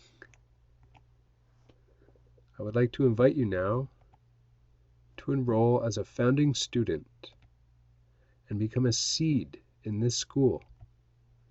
So as the school grows, you grow. And as you grow, the school grows. Now I'm going to introduce you to the second opportunity to enroll as a student, and this is the complete curriculum. This offer includes everything previously mentioned, the 12 modules of Modern Soul Science 101, which includes lifetime access to all content upgrades, lifetime access to the private Facebook group, which will be the community forum, lifetime access to all live weekly Q&A calls and recordings. But if you enroll before Friday, January 27th, by 11:59 p.m. Eastern Standard Time, you will also receive lifetime access to, as I said, Modern Soul Science 101, which deals with the stages of the process related to the call, the preparation for the initiation, and the departure. But also Modern Soul Science 201. The 201 course focuses on the stages of descent, death, and spiritual rebirth. and Modern Soul Science 301. This preoccupies itself with the ascent, the return to the culture, to the realm of action and service. So in all three of these foundational courses, you look at these themes through the four disciplines of archetypal shamanism, Jungian psychology, creative mythology, visionary art, and alchemy.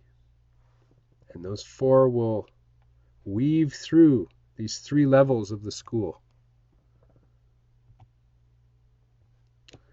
So these three, the spine of the school, each course is valued at $450 for a $1,350 value. But in addition to that, you will get in-depth seminars, because each of these three levels opens up to 5 to 7 in-depth seminars, diving deeper into the themes introduced in the foundational courses. Seminars will be sold in the future as standalone courses. There are currently 15 in development. Each seminar is valued at $150. So that is a total value of $2,200 at least. So to recap opportunity number 2, the complete curriculum, everything included in opportunity number 1, Modern Soul Science 101, lifetime access to all content upgrades, lifetime access to online community and support, lifetime access to live weekly Q&A calls and recordings, plus Modern Soul Science 201, Modern Soul Science 301, and all 100 level, 200 level, and 300 level seminars. All of that together is valued at least $4,250, plus the immeasurable value of a community of kindred souls. But from now until January 27th, 2017, you can enroll in the complete curriculum of the School of Modern Soul Science for a one-time investment of $500. So, because we believe in action and want to reward courage, decisiveness, and faith in us, we're offering a special enrollment window that will benefit most those who act soon. So here are the details for the enrollment window this week. If you enroll on Saturday, January 21st, Sunday, January 22nd, or Monday, January 23rd, 2017, you can enroll in the complete curriculum of the school for a one-time investment of $425. To receive that $75 alleviation, you'll have to type in a coupon code at the checkout, and the coupon code is 75 special. That's all caps with no spaces. But if you enroll on Tuesday, January 24th, or Wednesday, January 25th, 2017, you can enroll for a one-time investment of $450. And the coupon code for that is 50 special. And if you enroll on Thursday, January 26th, 2017, you can enroll for $475. And the coupon code for that is 25 special. And on the last day of enrollment, Friday, January 27th, up until 11:59 p.m., you can enroll in the entire curriculum of the School of Modern Soul Science for life for a one-time investment of $500. Now, when enrollment reopens in August, the one-time investment for lifetime access to the complete curriculum bundle will start at $600. So this is really a window that's closing soon. Now, there is no risk in this investment because I believe in ethical exchange. We don't want your money if you aren't more than happy to trade it for lifetime access to this school. And if you take advantage of this offer now, but regret it later on, we don't want to keep your money. We only want students in the school who absolutely want to be there and who are satisfied with their investment. So we have come up with a double guarantee. We have stacked two guarantees together to ensure that there is no risk for you in this investment. The first is a 60-day change of heart full refund policy. We are confident you will love this course.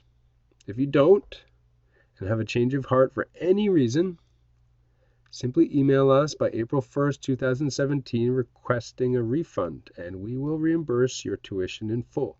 No hassles, no questions asked. We will ask you to fill out an optional survey because we would really like to know more about your experience and why you are unhappy and unsatisfied so that we can do better. But that is optional. If you want a refund, no problem.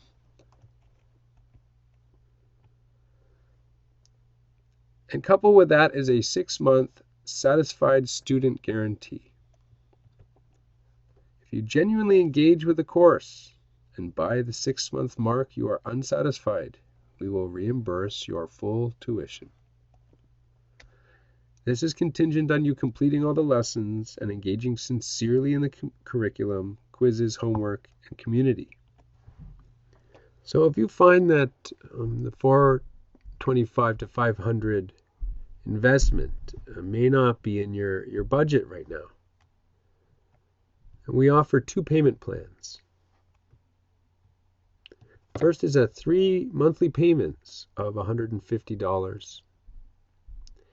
The second, 6 monthly payments of $80. Now, please keep in mind as the week progresses, these payment plans will increase slightly and will always total slightly more than the current one-time tuition, assuming that the coupon has been applied. We also offer a referral incentive program.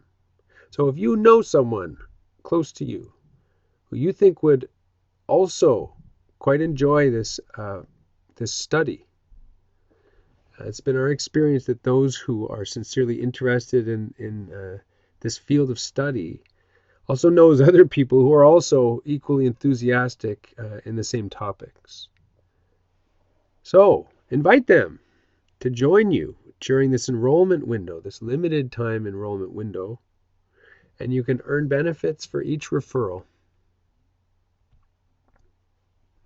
So here's how the program works. We have 2 incentives. The first is the Golden Chain Incentive. This applies to students already enrolled in the school. If you refer a friend before the enrollment window closes, then they will be eligible for the same tuition break that you got. So if you enrolled in the first window and you got it for $400 and you enroll a friend, they will also get it for $400 even though it's past that window. If you get it for $450 in midweek, then they can also get it for $450 even though they enroll at the end of the week. However, enrollment closes for everyone at the end of the 27th. So in this way, we empower you to share with your friends, your loved ones, the same tuition that you received. The other incentive is the mycelium incentive. So for every referral who enrolls in the school and remains enrolled past the 6-month satisfied student guarantee, you will receive a $100 credit on your account. And that is $100 for each referral. So if you refer 4 friends, then that's a $400 credit. So potentially you can have your entire tuition refunded. In addition to that, for each friend you refer, you will receive a 30-minute private consultation with the teacher. Now, I sincerely want to make this school accessible to anybody who is truly and sincerely inspired to embark on this study. So we are offering need-based scholarships. 20 need-based scholarships are available at this time. So enroll in the school through one of the payment options, remembering the 60-day refund policy. And after you enroll, email us requesting a scholarship application. Complete the application and submit by January 31st. Explain to us your situation and why you want to embark on this study now. The application has questions and space for you to answer them.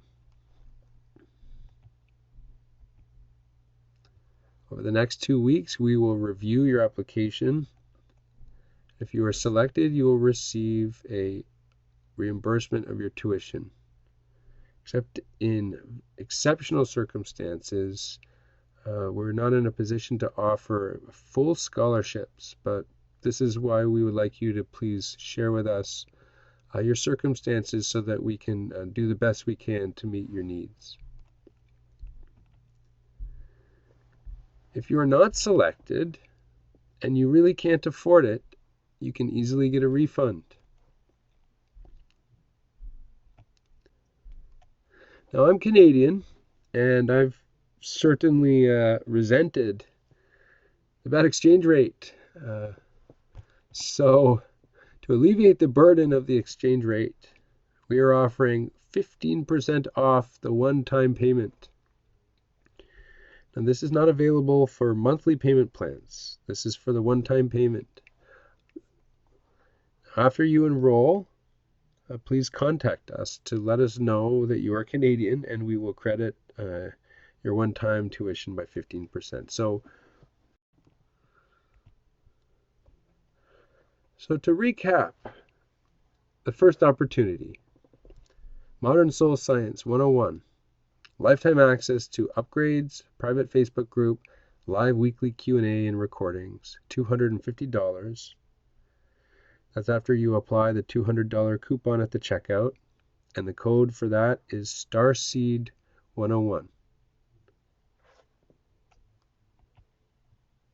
And to recap, the School of Modern Soul Science complete curriculum for a one-time tuition of $425 to $500, depending on when you are seeing this webinar and which coupon code you use, you receive lifetime enrollment in the entire school, beginning with Modern Soul Science 101, rolling out February 1st with a new module every month. Modern Soul Science 201, which launches in 2018, and Modern Soul Science 301, launching in 2019. Weekly live Q&A, community, and support. Our double guarantee, 60-day full refund, and a 6-month satisfied student guarantee.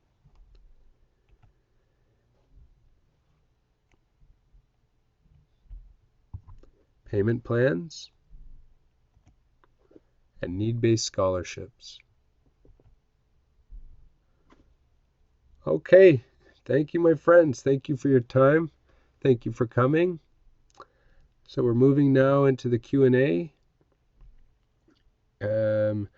Please see the buttons below. If you click the buttons below, that will take you to the enrollment page. So we're going to move into questions now.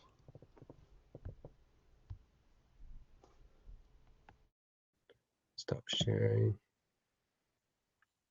Okay.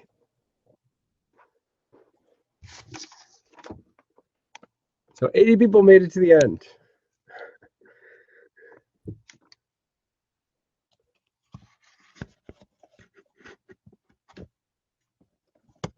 Okay, so where are the questions?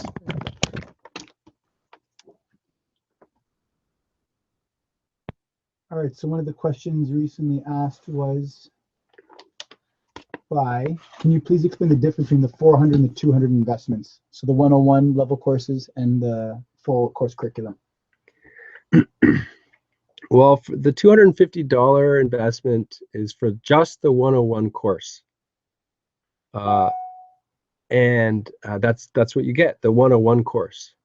But for another $150, you get every single course that this school will ever make. Everything. You have full lifetime access to the entire school. So it's kind of like an investment in the school. If you think that the school is going to, if you like how the 101 course looks, and you think this is going to be a great school, and you get it now, you have lifetime access to everything the school ever puts out. My life's work. I'm offering my life's work. I think that answers the question.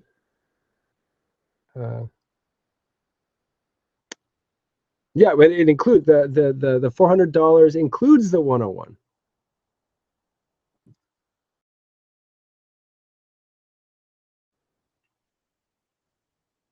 Can you explain a little bit more with the in-depth workshop? The in-depth. The Shamanic Archetype workbook workshop. Okay, well it's free, and it's on the, you can enroll in it for free on the school, and it accompanies the workbook. The workbook is a serious exercise, and it can even be like, some precautions are needed to engage in it safely and in a healthy way. So I include instructions, detailed instructions, a personal introduction, detailed instructions, precautions, and it just sort of guides you through the process of working through your personal manifestation of the shamanic archetype. I don't know if you're familiar with the workbook, if you had a chance to look at it, but you go through the workbook, you answer these prompts, and you get scores on how the archetype is manifesting in you. And the workbook guides you through this process of translating these scores into a mandala configuration. So you actually map out your personal manifestation of the archetype, and then you translate that into a mandala. And there's even this extra special section of translating your two-dimensional mandala into a three-dimensional toroidal mandala. And so the workshop will guide you through that process. It's free. It's a great resource, and just really recommend that.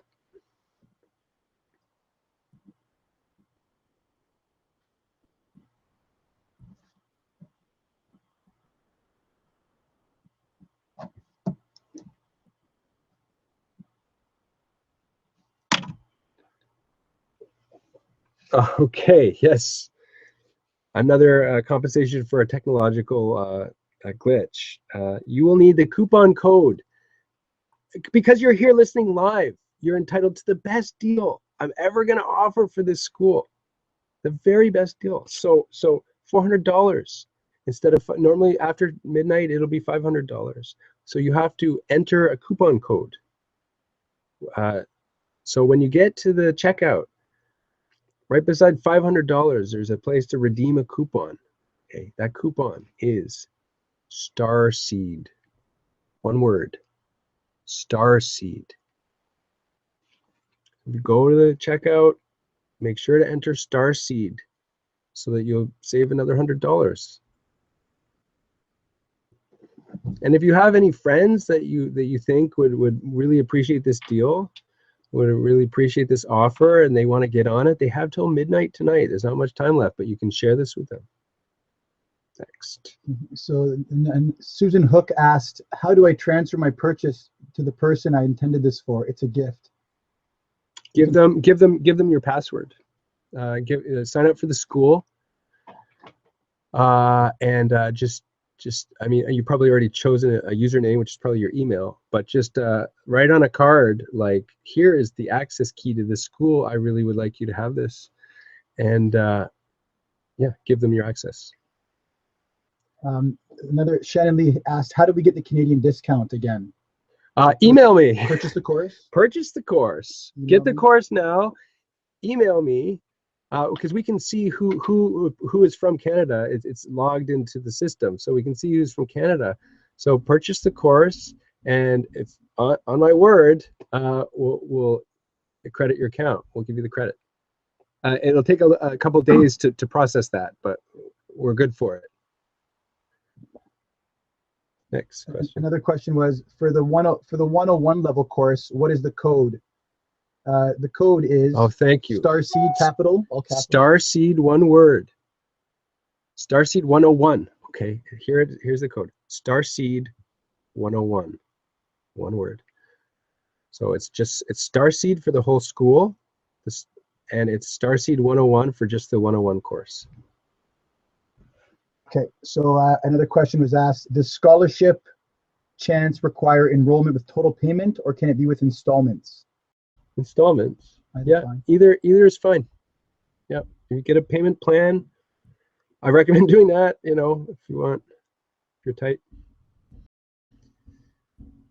And then once they've completed, then they'll get an email with the scholarship application. You have to let us know if you want to apply for scholarship, and after you enroll, you say, I would like to apply for scholarship, and we'll send you the application form.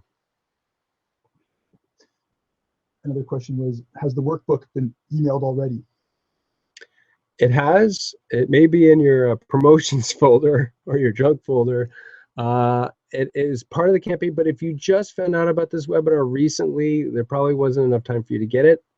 So I'm actually going to be sending out an automated email with the link to download the workbook to everybody that attended here. Although it's going to be harder to see who attended without the landing page that I was counting on. We'll figure it out. Okay.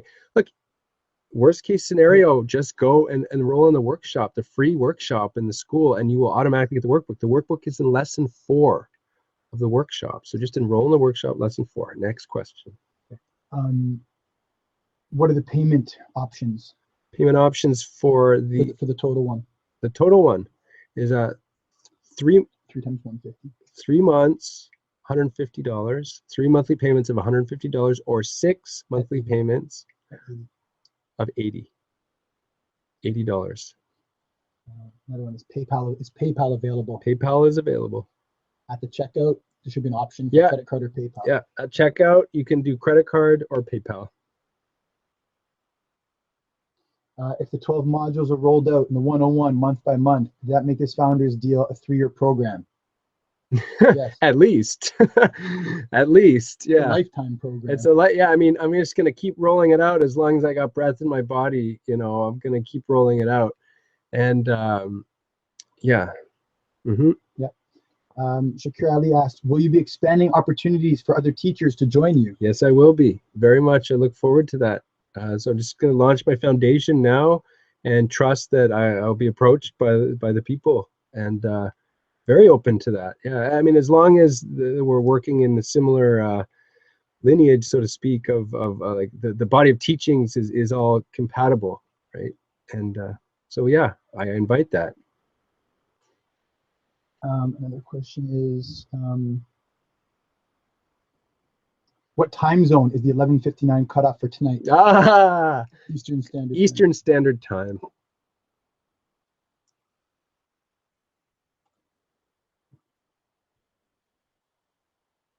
Keep the questions coming. We're rolling through and pulling them up. Yeah, please. I'm making myself available now. We'll stay on until the last people are cut off. I'm just I want to make the most of the people that came here and really give as much as I can right now. So keep asking.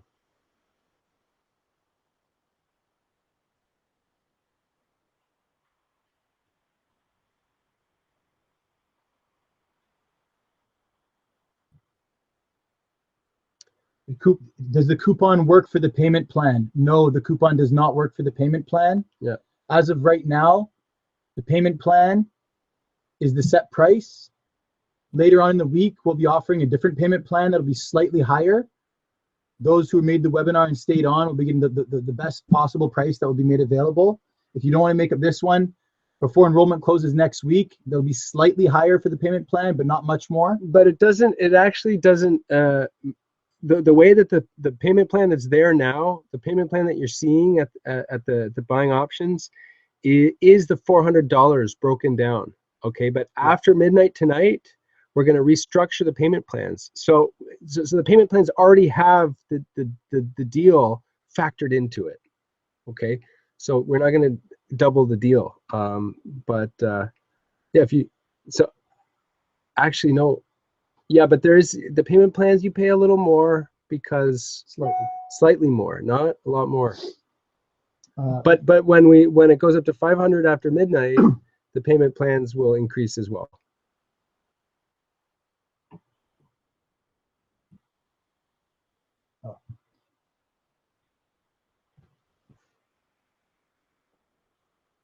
Ready to hear my answer from Andy. Oh. My partner Clayton here has been extremely helpful and really grateful. Okay. Yeah. So, more questions, please. I'm like. Yeah.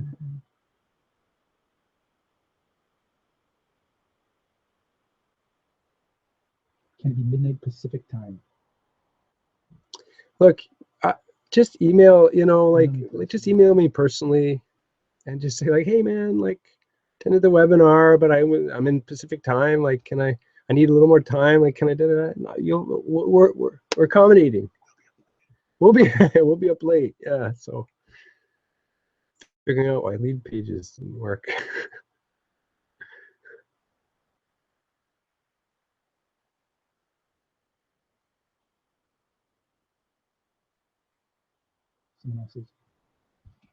I can't read from there.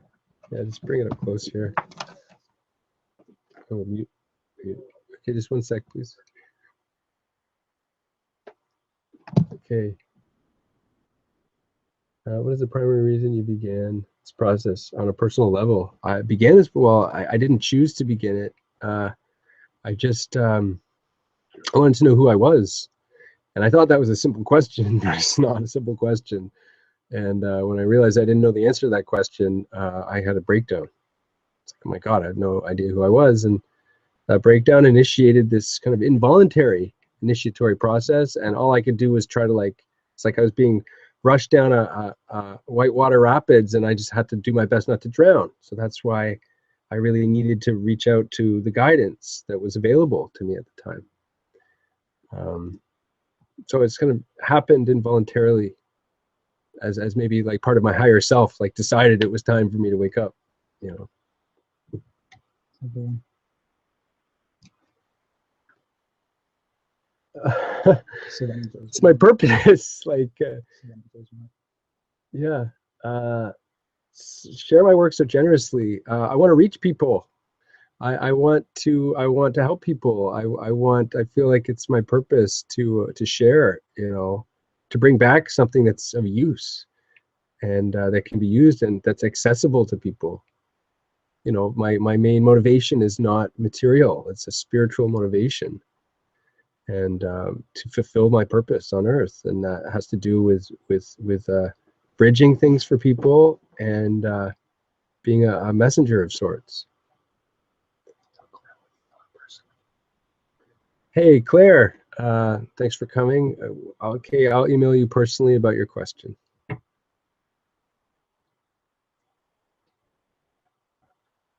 Don't worry though.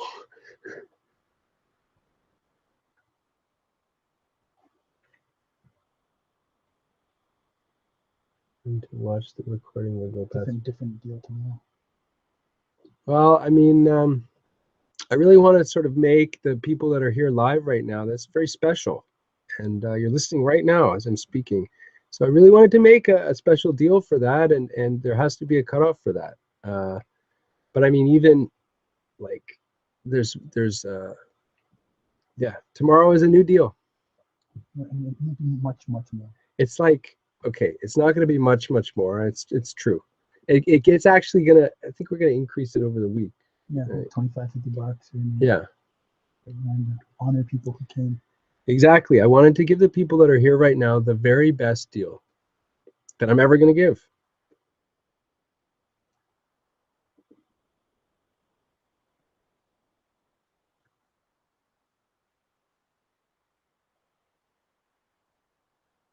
How many people are still on? Just 49. 49. So there's 50 people watching now. If you have any other questions, even more esoteric questions, I'm open to answering that. Questions about any of the content.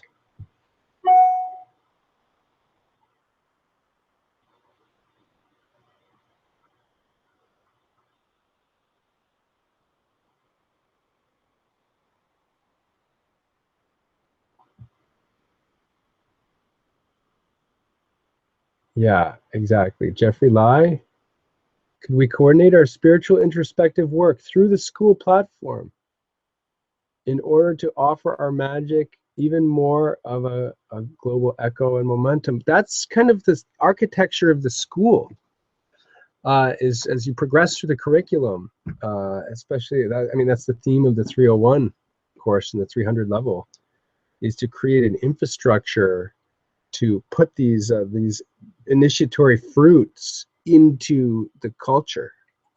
So this is why community is really important. And this is why doing this with a community in a school infrastructure is very powerful. So that's the vision, is to do that, exactly what you propose. It's a platform, exactly. What's the next step? Okay. You can answer that one. The next step, Raul, you ask what the next step is. That depends on where you want to go. Where do you want to go? The next step into the school is to enroll in the school now while this opportunity is available. If you mean like what is the next step to after being called, that's a difficult question that I need to speak to you in much more detail to give you a proper answer. I don't know the circumstances of what's going on with you. Good, the questions are coming in. Can you speak to your instruction on astral travel? Do you cover that? I don't teach how to do it. I teach the process that leads to the ability to do it. I'm not a specialist in astral travel. That's not like my facet that that's you know, I don't directly teach that, but like the process that I am teaching is what leads to the ability to do that. So if you engage in the process in this vessel, you know, that will supplement. Well, actually, that'll give you the foundation to do it. Visa debit work. Visa debit does not work. Visa credit.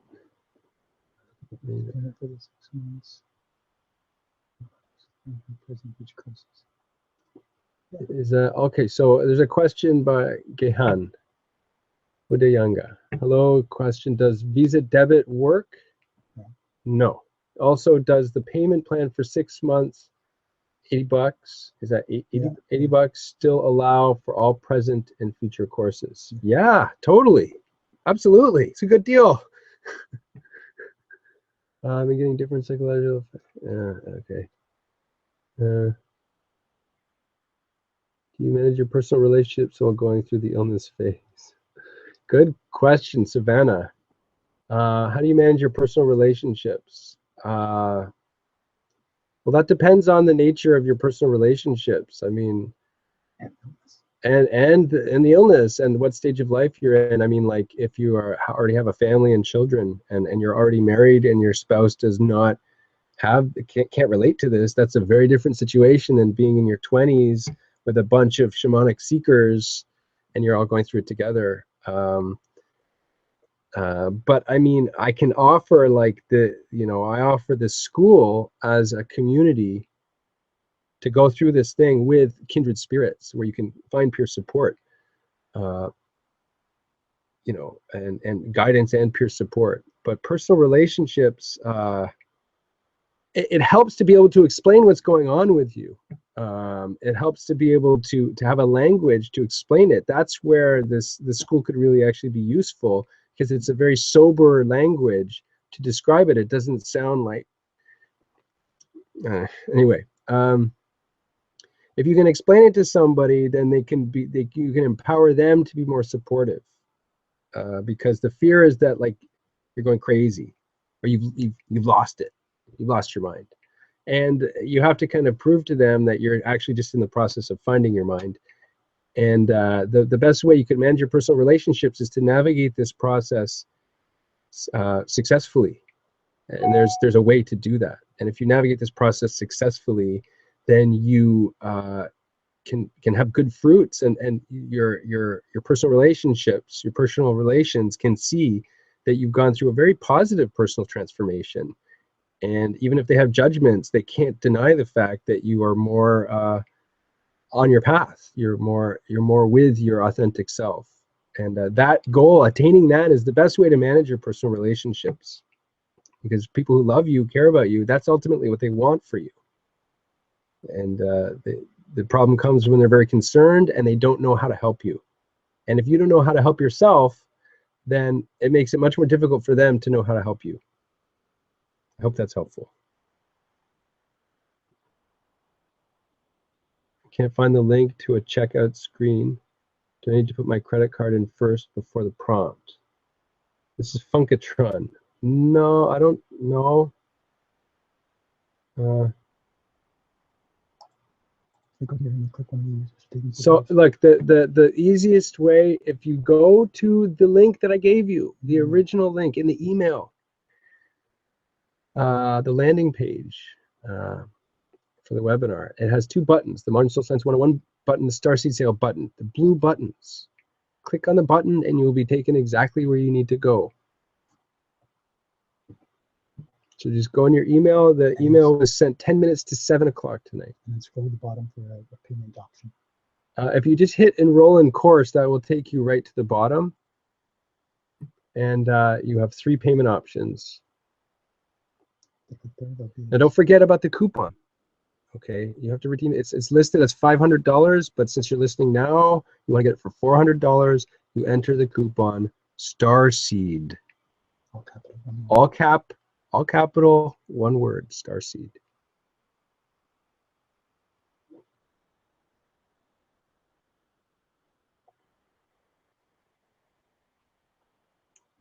Zach is here from Little Rock, Arkansas.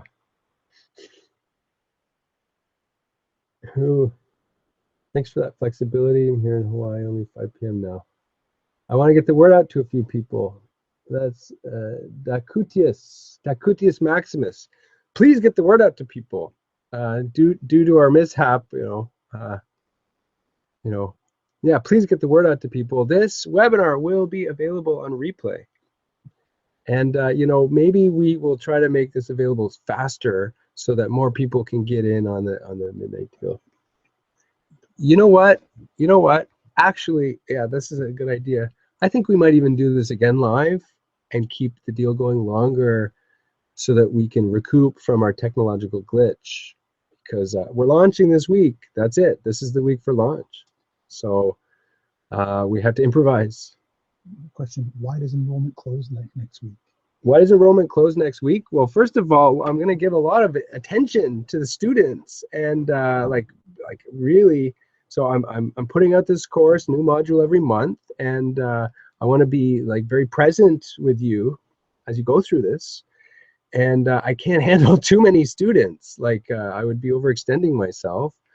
And I want also everybody to sort of begin the course together. So to create a window of enrollment, people jump in the window, they begin the course, and they go through it together.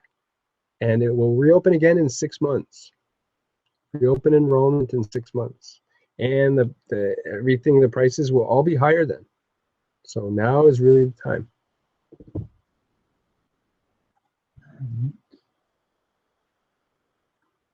Okay. Glenn T7. Glenn T7, I hope you're still listening.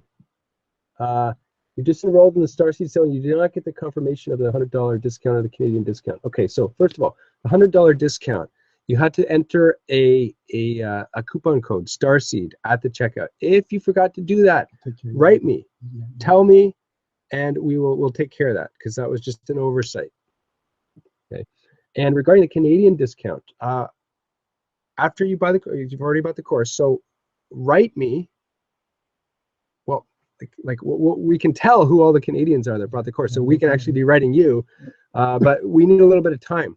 Okay, so it can't be registered. You have to buy the course, and then we will give you the what is it? Not a refund, rebate. A rebate. A rebate. Yeah. Dos Gatos 3. Advice. Dos Gatos. Advice for of the cats. And some of the negative aspects of awakening. Oh, general advice for anyone stuck in some of the negative aspects of awakening. Oh, that's a big question. My first instinct is to ask you more questions. I would like to know, like, if you could tell me more so I can tailor my answer to your situation, because there's no like one right answer to this. I mean, that's a whole can of worms, and I'm very happy to go over with you. So I would invite you to enroll in the school and take advantage of the teacher support that will be offered and available to you, and we can go more into depth on that, because I've been through that. Yeah, Jeffrey's asks a couple. Jeffrey Lai again. How do we introduce the shamanic archetypes initiated presence into the evolution of humanity to transcend capitalism? Well, we're starting to do that. I like the metaphor of a mycelium network. If you know how mushrooms grow in the ecosystem, they grow underground, and they form a vast network underground, vast intelligent network where they share nutrients underground, and they spread underground, and they're basically facilitators of the whole ecosystem. And when the network is ripe, when it's ripe, all of a sudden they just spring up everywhere. And that's a really inspiring metaphor for, I think, the answer to your question. I think that we need to grow as a mycelium network of like, yeah, you're feeling that, yeah. So we're still growing underground, right? Because if we just pop up, if like one little small network starts popping up a few fruit bodies, it'll just get annihilated. And so we really need to grow as a community of kindred souls and develop in a really strong way, and build the structures in advance, so that when we reach the saturation point, we're actually a bona fide cultural movement, and that has the power to change history. Dacutius Maximus asks again, I just enrolled and used the coupon code Starseed, but the receipt says 500 was charged. Okay, we'll take care of you. You're tomorrow. So just email me right now at andrewcamargo@modernsoulscience.com. Make note of that, and we'll fix that tomorrow. That's strange, though. I don't know why that happened. Slade Havner, congratulations. Welcome to the school. Look forward to working with you. And Jenny Ellis, so looking forward to this. If you, that's great. If you fellows, where is that? I want that back. If you fellows feel compelled, please join us, and please spread the word. You know, it's a lot of fun to go through this with a friend. Actually, should I tell them about the friend deal? Okay, those who are listening, I have another special thing to tell you about. Came to our mind just tonight. Yeah, it just came to our mind like it's been a bit of a a bit hectic, but it just came to our mind tonight, so it wasn't in the slideshow. For those of you who have done this now from the live show and you've gotten the 400 deal, you are going to be empowered.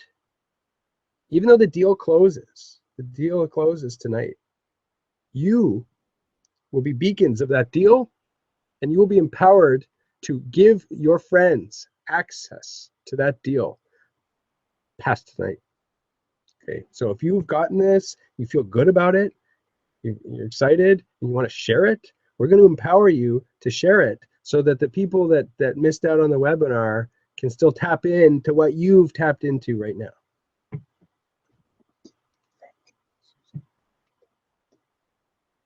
I want to thank the new students, the first cohort, the first cohort. Just some people here. Susan, David Gardner, I've seen you checking this out for a while now. Jenny Rose Ellis, welcome. Brent, Bonnie, Wesley, Michael, Glenn, Savannah, Chris, Slade, Andu, John, Victor, welcome. Welcome. You are the first cohort.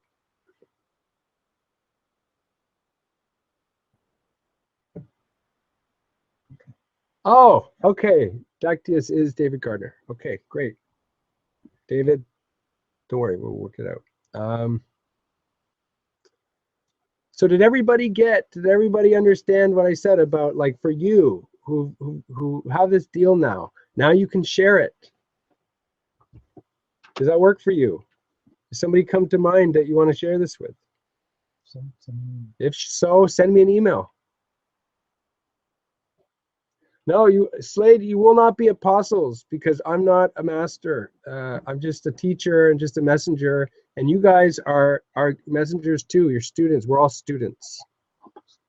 We're all humble students. And if we're not humble, we're in trouble. Okay, you're not apostles. I'm not a guru. Okay. Jeffrey Lai, could getting some networking done with Alex Gray's visionary community and you use the attractivity offered by their work give this mushroom network way more expansion? Yeah, I mean, I know people in that network, and like definitely that's like he is a beacon of the visionary artist facet.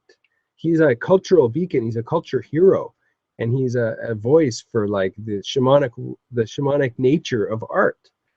So Alex Gray and the whole culture that surrounds him and his mission and the mission of his art is integral to this. Absolutely.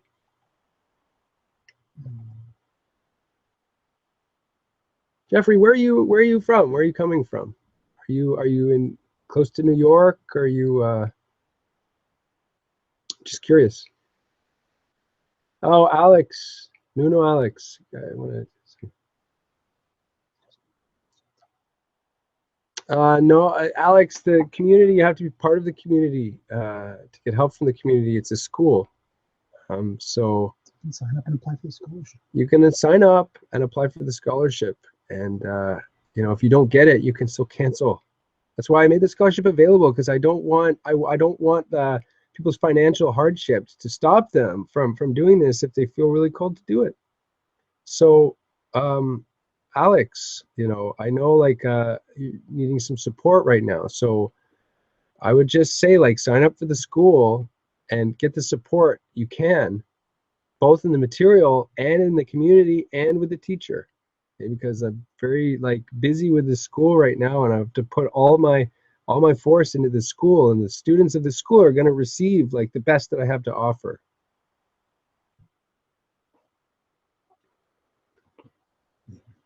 Does LSD help as an entheogenic? I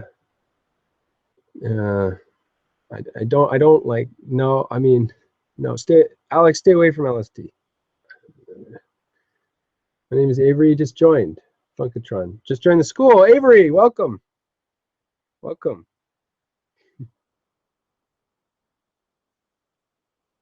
Living in Sydney. Living in Sydney. Oh, so it's like the morning of the next day. Fantastic. Yeah, I've gotten a lot of I made a talked to a lot of really passionately interested people in Australia. I'd never been there, and I really wonder like what the culture is like there. But there seems to be like really impassioned seekers that are really, they have the knowledge and they're really looking for more and they're looking to share. How limiting is the English language to alchemy? I don't think it's limiting because alchemy speaks in a universal language of symbol. And the most profound teachings in alchemy are contained in the symbol, and they speak to you in the language of the astral body, which is a symbolic language, and the language of feeling, and the language of intuition and symbolic knowing. But I will say to that part of my work in the school is to keep creating more modern English language for these things. So English may have been in the past limiting, but I'm trying to like bridge so that the language is modern and relevant. David Forsyth, have you come across any book dealing with integrating the Kabbalah into your life? I have not read. No, I mean, I like that's not my area of study. I'm not relatively ignorant about Kabbalah, so I can't speak of that with any authority. Truthfully. Any other questions? Any other new questions? You haven't answered them.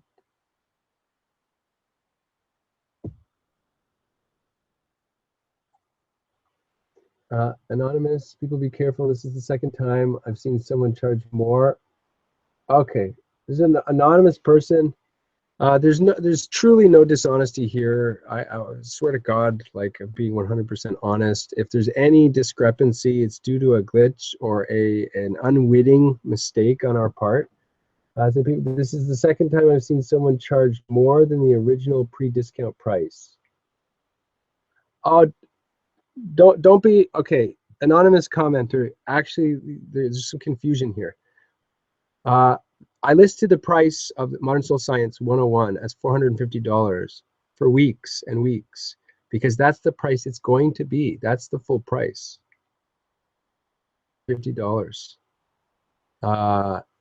Because we're launching this week, we're giving deals. So the $450 is now $250. And there's a deal that wasn't even mentioned before, which is the full school for $400. Now you have to enter the coupon Starseed in order to reduce the 500 because it's listed as 500 because that's what it'll be, presumably, after tonight. So the person who posted that, I hope you're still hearing this because I don't mean to seem like I'm trying to mislead anybody. Quite the opposite.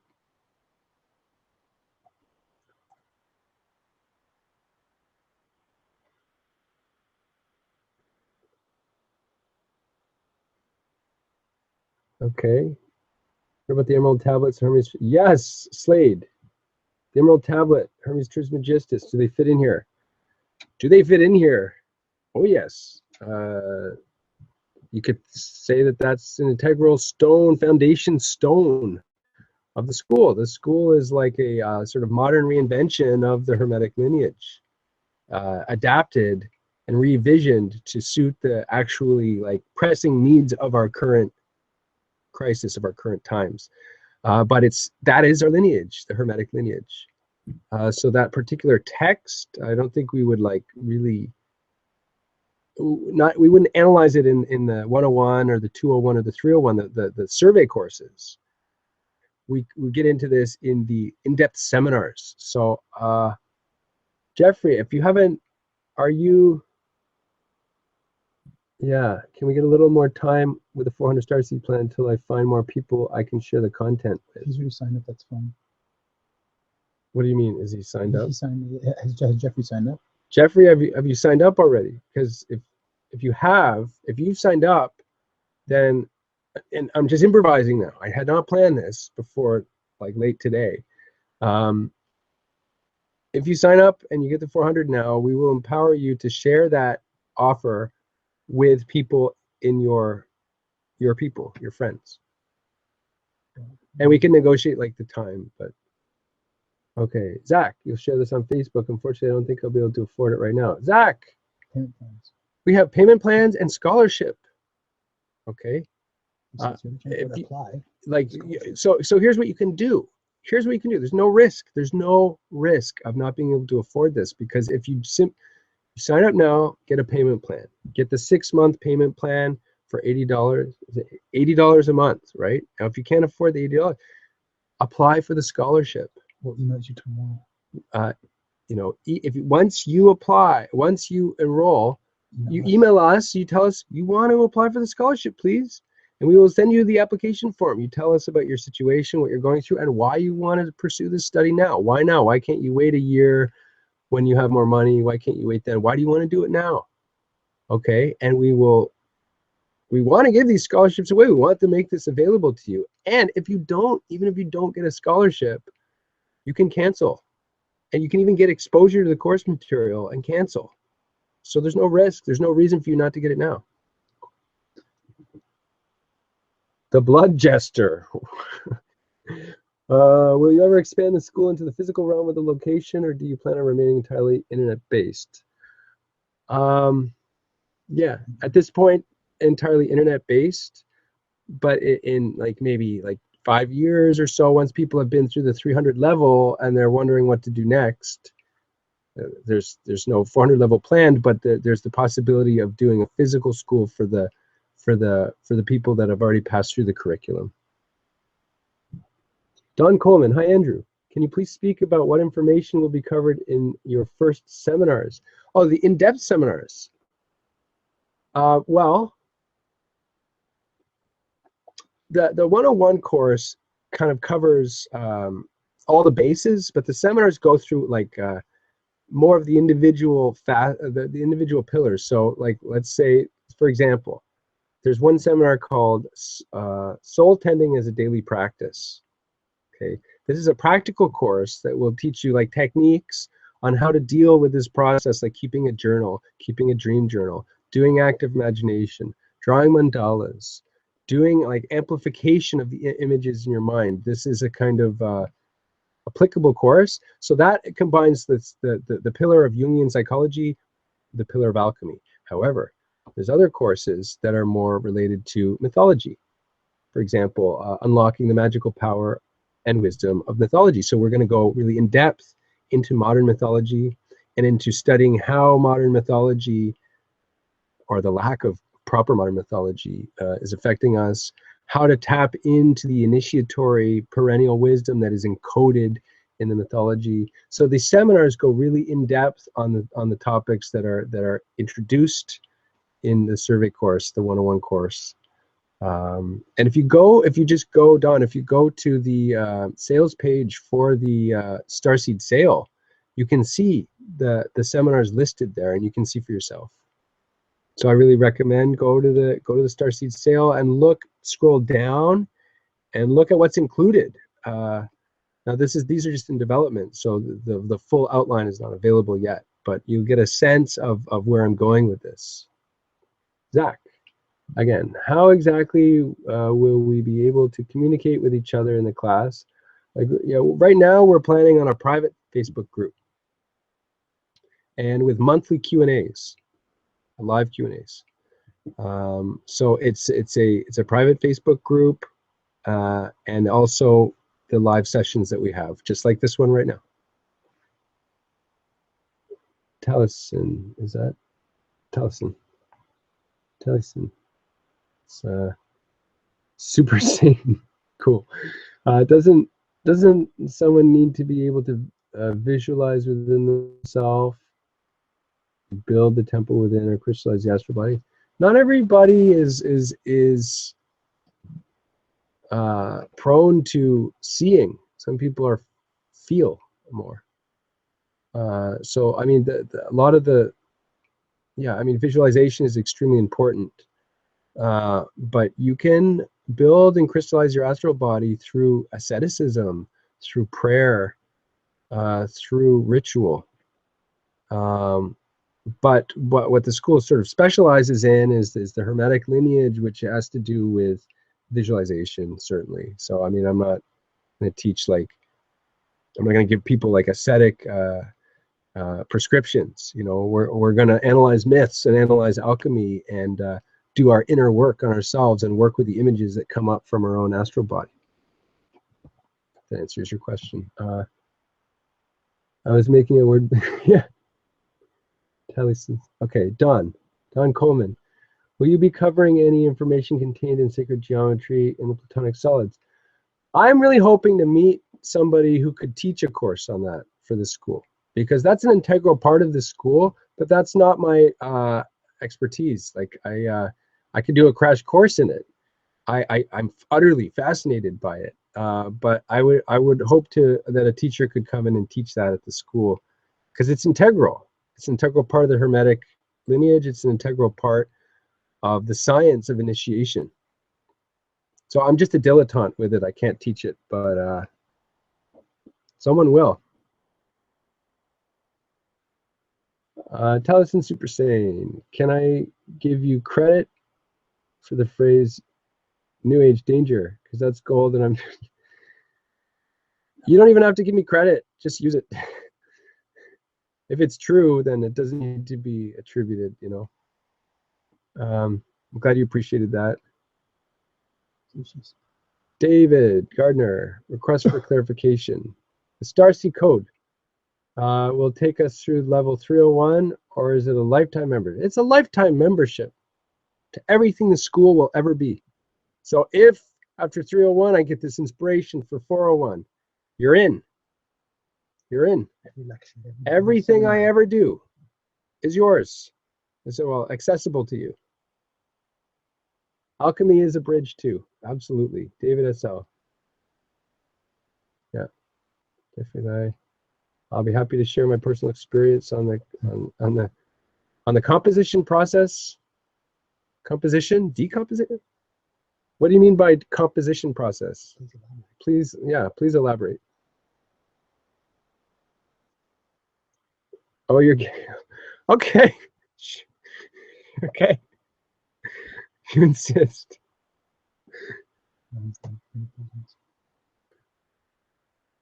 $34.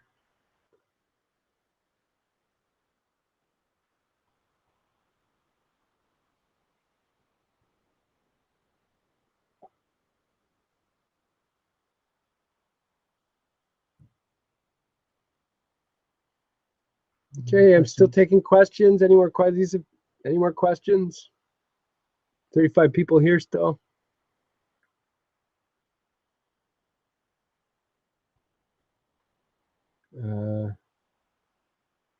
Taliesin, thank you so much. I really appreciate that.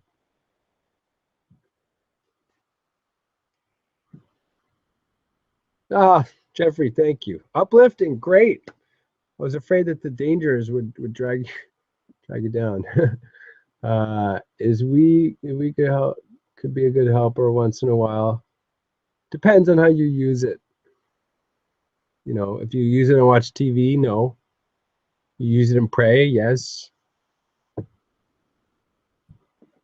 Slade Hafner, when do you see the inaugural gathering taking place for all that is registered on Facebook? Tomorrow. Okay, I hadn't thought of that, but tomorrow. Class starts beginning of February. Class begins February 1st.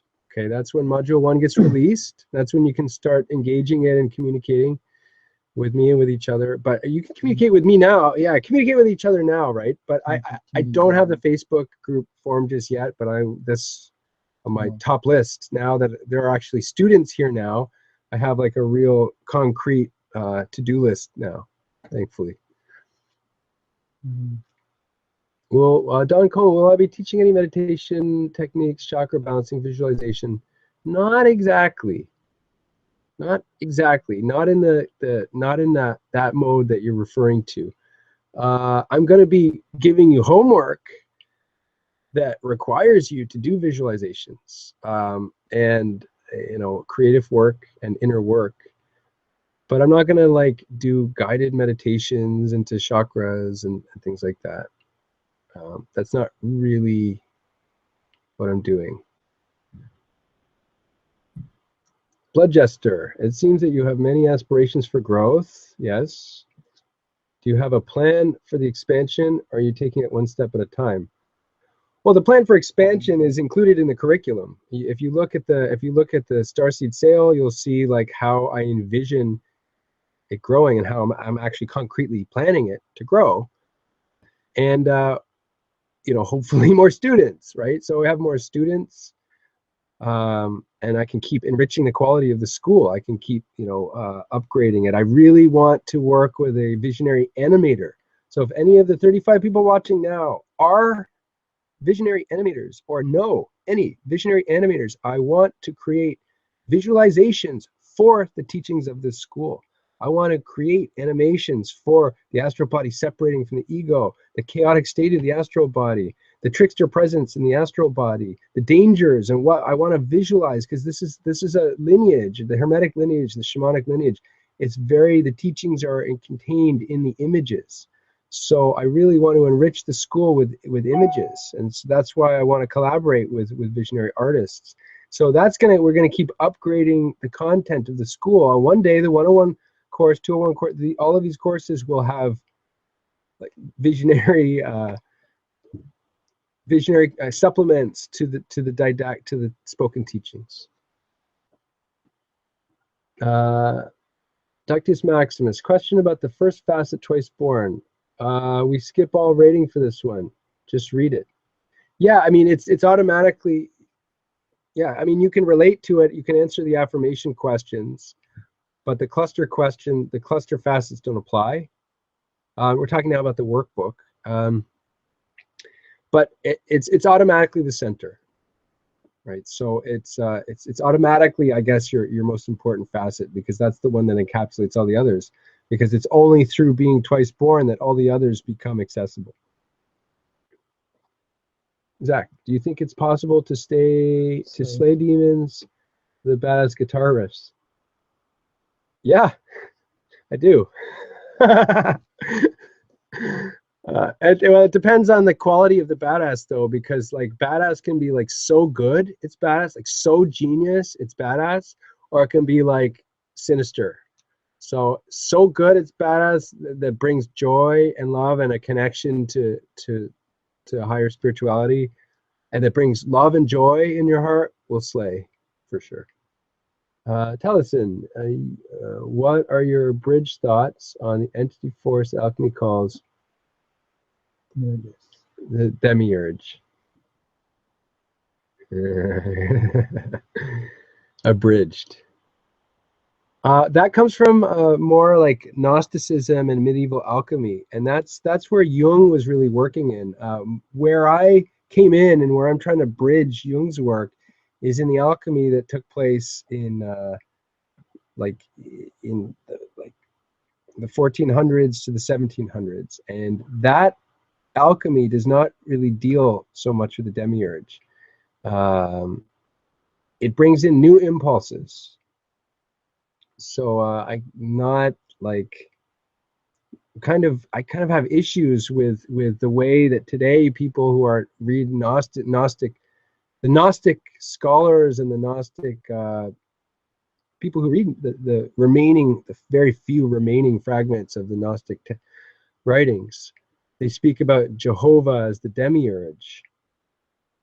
I think they're actually confusing the creator God with another divine being that's actually a very great demon that has a very big role on earth right now, and that is particularly strong right now. And I think that there's a confusion and a lack of discernment about the difference between that being and the creator. And I think that the creator, I feel that the creator is loves us greatly and created us as an act of love, and is even letting us screw up as an act of love, loving our free will. So this recent like kind of tendency to call like, oh, the Old Testament God is the demiurge, and he's actually a lower god, a false god. Something about that seems like it's missing. It's missing the connection to the Father Creator. Slade, any other readings recommended prior to February 1st outside of the course material? Yeah, that's a good question. I would read Jung's autobiography, Memory, Dreams, and Reflections, because he's a really good example of how to go through this process in a really healthy, heroic kind of way. I recommend Jung's autobiography, Memories, Dreams, and Reflections. I also recommend a book I just recommended to a friend today called Inner Work by Robert Johnson. He's a Jungian analyst. It's very simple, actionable work with practical techniques on how to work with your dreams and how to work with your imagination in service of the individuation process. That'll be a good primer.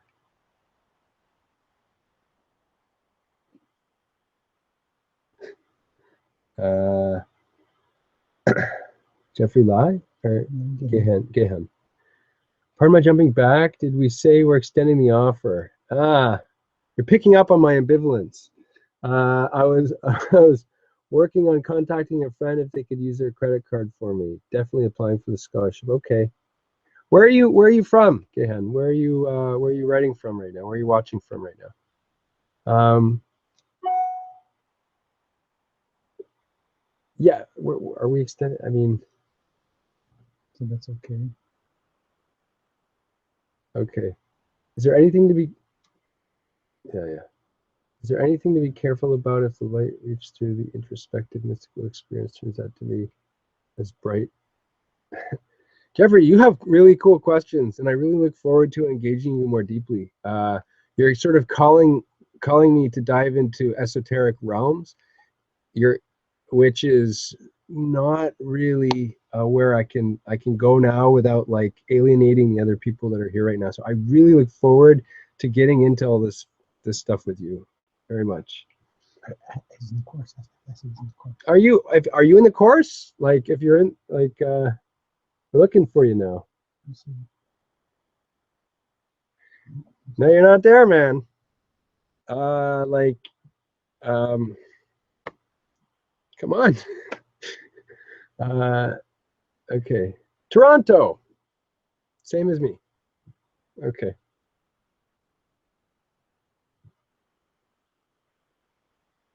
Oh, Don Coleman, I would love to assist in creating the visionary art. Yay.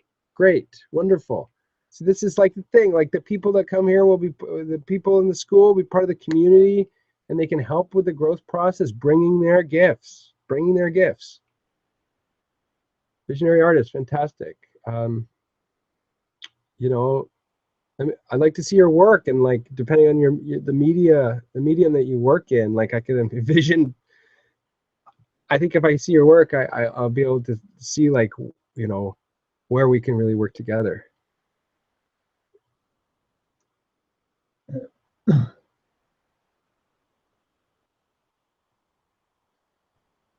Zach, good for you.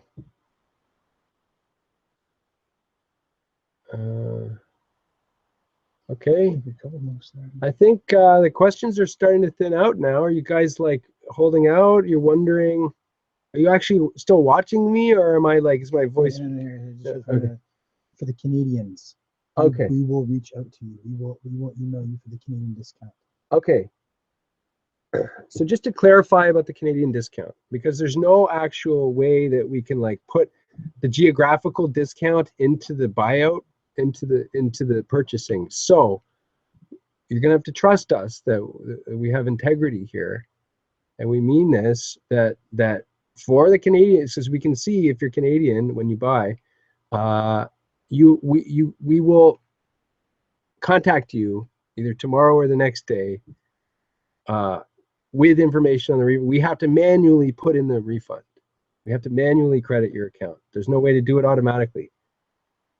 Just the system. Just it's because of the system. But so we worked around. We're working around that, and it's going to take more work. But yeah, it's worth it. So you shouldn't have been charged $500 unless you didn't enter the coupon code. If you were here tonight, you neglected to enter the coupon code, you were charged $500. Email me now. Email me. Let me know what happened. Don, your name is Dan. You do digital work as well as traditional painting and drawing. Cool. Look forward to seeing your work, Dan. Jeffrey, broke as anything. Have to get pocket money from my. Oh. Well, apply for the scholarship. Oh, but you maybe don't have a credit card handy. Email us, man.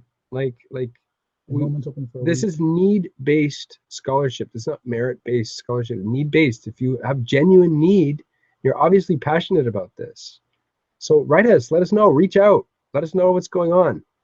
And like, we'll do what we can. Okay. Like we have like, we can offer like, I mean, we have a kind of space to decide how much the scholarship is, right? So put in a good application, see what happens. But the thing is, you need to enroll in the course first. We can't do the scholarship before the enrollment. Dan, welcome.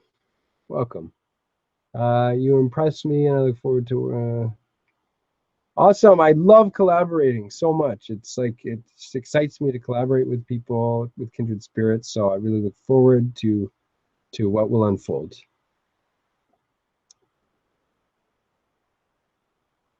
Favorite alchemist? What's my favorite? Who's my favorite alchemist?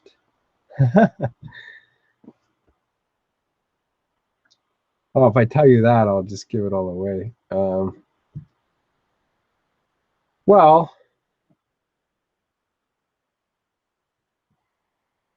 it's kind of cheesy, but I think I would have to say Carl Jung is one of them for the specific reason that he's a really crucial link that is allowing me to have any of this to say right now. So he's the one that gave me all of this to say. So I am very indebted to him, and I want to honor his work and then build on it. So he's one of them. I mean, yeah, I can't say more right now without like giving too many surprises away. That's right. Slade confirmed. You've got your registered. Slade, confirmed. You're registered. You're good. You're in. Your payment went through and you're registered. Do you accept Discover? Does it? No. PayPal. No. PayPal. Go for PayPal. Go for PayPal. Sir Isaac Newton. Nostradamus. Okay, tell us in. You preluded this by stating that shamanistic archetypes are awakened in the collective. Awakening in the collective unconscious. How far do you think it can go? Do you think we could have an up and coming world of super people? The super people would have to survive widespread dismemberment, and then they really would be super people. I think that there's a real separation happening and a real collision happening, and catastrophes seemingly around the corner, and a widespread dismemberment, which will activate widespread astral bodies. But to when this process initiates, it's very difficult to get to the other side safely. And so right now we need to just make sure that the guidance is in place so that when more and more people start to have this crisis, this breakdown, and the awakening that can follow, there's something in place for them. Because if the breakdown, if there's like a world war or like a widespread this or that, and there isn't anything in place, then the astral body will fall into its kind of negative potential, or the powers that be are like who are like great black magicians. They will make sure that the awakening forces are indoctrinated into their evil ways. That's what our culture is currently anyway. When people awaken, they're very quickly either institutionalized, or if they're not institutionalized, they're fed the dark side of it. So they end up like becoming sorcerers. So that's either they'll be institutionalized or they'll become like sorcerers. So this is why we need the perennial tradition and a higher kind of spirituality to this process to get us through. And get us, and I don't know like how many are going to squeeze through, right? Like it's a sieve, and that's the nature of crisis. Only not everything can pass through the squeeze. Only like the quintessence can pass through. So maybe only the quintessence of the souls on earth can pass through. But we are going into an age where we're supposed to be clairvoyant. We're supposed to see the spirits in nature. We're supposed to see astral bodies. We're evolving in that way towards conscious clairvoyance. Not like dim, like I go into a trance and I learn things, but like I look, I see, I perceive, I consciously understand with clairvoyance. And like that's where we're evolving. And there's a lot of forces trying to stop us from achieving that by hijacking and subverting this process through sorcery. Exactly. So there's no payment plan for PayPal in a 6-month plan. And that's the case here. It's only credit card for the payment plan. No PayPal. Okay, Zach, we'll work something out for you, man. Yes. Like you've shown, like you've been really like earnest, and I just want. I'm not a bureaucrat. You know, I want people who want to learn. I want them to be able to learn. So send me an email. Let me know the situation, and we will work it out for you. Okay. You know, if you need to get the deal, you need to get the deal. So, well, shucks. If you can expand on that, Taliesin. Sam, I experienced a negative aspect of reality, demons, and I know I am the light and a healer, but it was so surreal. How they can manipulate things to change my perspective to influence what they want. Yeah, it's very surreal. Do you have a question? I mean, that's right. You know, I mean, you got to think about it like you say, like you're a light bearer, okay? But like, what do you think attracts them to you? You know, they can see that you have this light, and you're one of the kind of spiritual impulses that is going to lead humanity forward. Their mission is to stop humanity from evolving, and to, you know, so they get attracted to the brightest lights. That's why we need the spiritual warrior facet of the archetype really strongly incarnating in us. We need a lot of courage and discernment to understand these like sorcerous mind games working in our astral body, influencing our thoughts, our desires, our conceptions, and they can create all sorts of traps and miscommunications and distortions of reality, and like they can really mess with us. So this is where we need the discernment that comes from the proper, you know, going about this process in a rigorous way with the guidance we get from the elders, because the elders are the warriors. The elders are the ones that have overcome it, and that's our key to victory.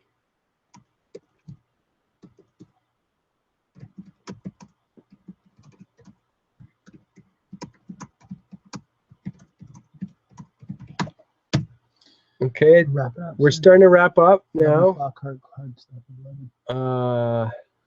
So we've got about 5 more minutes left. So play them if you got them. Yes. David, so yeah. No, Is the email? I don't appreciate that. No, I want to speak about that. So David SL, I'm not like not a big fan of your like I'm into like burning heretics, you know. I don't know the context of that comment, but oh yeah, I don't know the context of that comment, so I'll just forget it. Okay. Okay. Adam Paulson. Have you been here all along?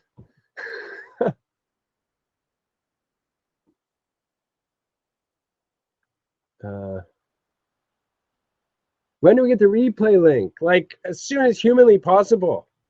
You know, probably tomorrow morning, early tomorrow. Please share. Let's see.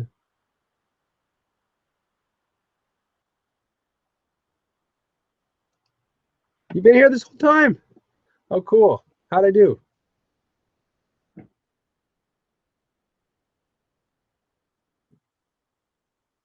Sam, I don't have a foundation to start my journey. Money. The foundation to start your journey is will. I know that I want, but about how to rid and protect myself essentially from that. Okay. This is why we're making the scholarship available, because the people that are called to this work, it's like a wounded healer path. Okay. And your call to this work often comes in the form of attacks and torments and like really hard life situations. That's why we're making a need-based scholarship available right now. So at least, Sam, like, enroll with a leap of faith, apply for the scholarship, and be very honest in your scholarship about your situation. You don't have to fear any judgment. Like, I promise I will not think you're crazy. I will probably really relate to your experiences. And if you still, after getting a scholarship, or maybe even not getting it, but if you're getting a scholarship, you still can't afford it, then you can cancel. You get a full refund. So really, like, but you can't like miss this opportunity and then get this opportunity later on. This is the most affordable this school will ever be, ever. Thanks, Adam.